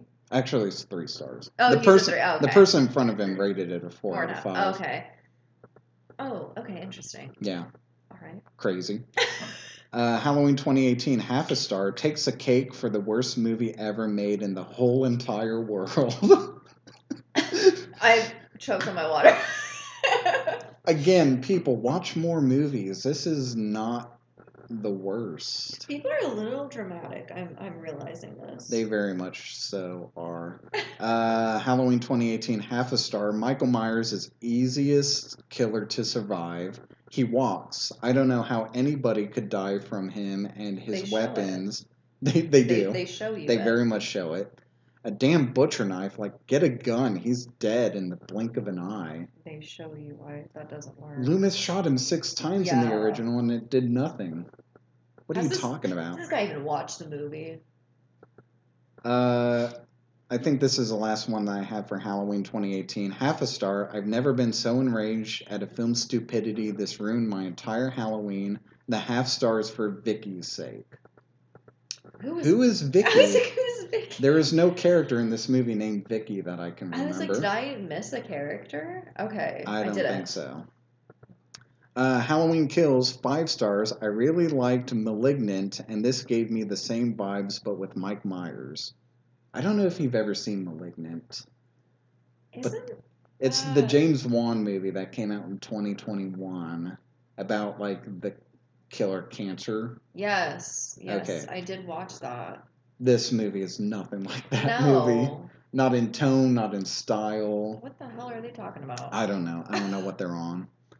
Halloween Kills, 5 stars. It should be illegal to love this movie as much as I do. You're right, it should be illegal because this movie's god-awful. Okay, and then Halloween Ends. This one doesn't have a rating, but it says Michael Myers should be charged with murder. Well, there you go. Book 'em, boys. Book 'em. We got him. We got him. Gentlemen, we got him. Halloween Ends. This one also didn't have a rating. I found a few that didn't have ratings, which... I just think it's weird when that happens. Yeah, I don't understand it. I thought Letterboxd's whole thing was to rate, but okay. Kind of, in my opinion, yes, but... I think this one Jade might appreciate, but Halloween Ends. How many times do we have to teach you this lesson, old man? Yes. I love a good SpongeBob reference. Say SpongeBob. SpongeBob. Halloween Ends, 1.5 stars. Halloween Ends makes Halloween Kills look like Carpenter's Halloween. Oh. That's some crazy math right there. That is. I would say no. I would say Halloween Kills just makes the whole franchise sink. And Halloween Ends makes Halloween Kills look that much worse. Yeah, Halloween Kills is too, like, silly to really do anything else in the franchise. Halloween Ends, 3 stars. Lori really said, call an ambulance, but not for me. But not for me. That is true. She had that scene where it's like she pretended to commit suicide. Yes. And then Corey comes in and she's like, you really think I would have done that? Bam! It was, like I said, that's what ranked it up higher for me. Because like I said, I had that at the very bottom at first. Okay, this is my last one for Halloween Ends. This one made me laugh. Halloween Ends, 3 stars. Fun flick on its own, but thanks to Daddy Mike Myers spitting in my mouth and tickling my little legs in 4DX, it really did feel like Halloween was ending. That is unhinged. It really felt like we were coming to a close. Michael was tickling my little legs. What the fuck? Disgusting. Okay. Anyway. Whatever you're into. That was the Halloween franchise. Yay! Solid overall. Yeah. I feel like a few of these movies kind of just carry the whole franchise on its back. And then a couple of them just retell the tale that we all already know. They just reboot it every few years. And then they do something a little crazy, and then they reboot it again. Mm-hmm. Which I'm pretty sure whatever the Accods are going to do with Halloween, because, like, we'll get another one. Blumhouse made the most recent trilogy, but from what I can tell, Blumhouse no longer has the rights to Halloween. Oh, interesting. I think they went back to Miramax, but I don't know that for sure. So we're going to get Halloween again, but in a different form. Like, I'm very curious. What do you do with Halloween? They're beating it over the head with a stick, like, stop. Because it's broken. The only ways I see you can go forward is you either retcon the ending of the last one and be like, oh no, it's not ending. Yeah. You reboot again, either just reboot the entire franchise and start from square one, or once again just do a direct sequel to the original. Yeah. Or maybe like a prequel, like again, like doing more of his backstory, but then it's like, who even wants that? I don't feel like we should do that. No, again. It's like, I don't think anyone wants that because it was so ill received the first time. Or 3, you continue the franchise with a different killer that's not Michael, which we know the Accods are not going to do. No, because it's not a Halloween movie without Michael Myers. So I don't know what they're going to do. I know there's rumors of a TV show.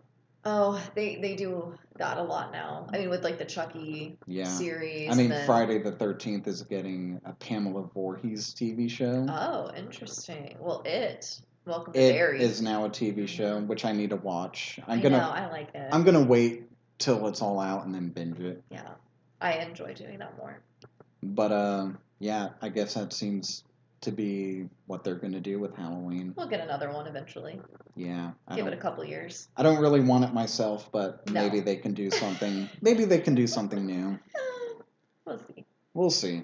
All right. Well, thank you guys for joining us here at Midnight Movies. For next week, we'll kind of figure it out. I know I want to talk about weapons Oh yeah, because it's one of my favorite movies of the entire year. And you mentioned something about bring her back. Oh, Bring Her Back. Yeah. That'll be a good which one. I have yet to see. Oh, see, yeah. So we have some ideas. So the next couple ones. Yeah. So stay tuned for that. I'm very excited. Yeah. Yay! Okay. Well, thank you guys. Sorry, I'm like sleep deprived at this point. Jade, you can edit that out or not. I don't really care. Cut it a little closer. Anyway, yeah, thank you for joining us here at Midnight Movies, and stay spooked, everybody. Stay burnt. Stay crisp. Crispy. I said crispy. As crisp as Michael was at the end of Halloween 2. He's a little toasty. They burn Michael a lot in this series. He comes right back. He never dies. Never. Anyway, we'll see you guys next week. Have a good night. Bye. Bye.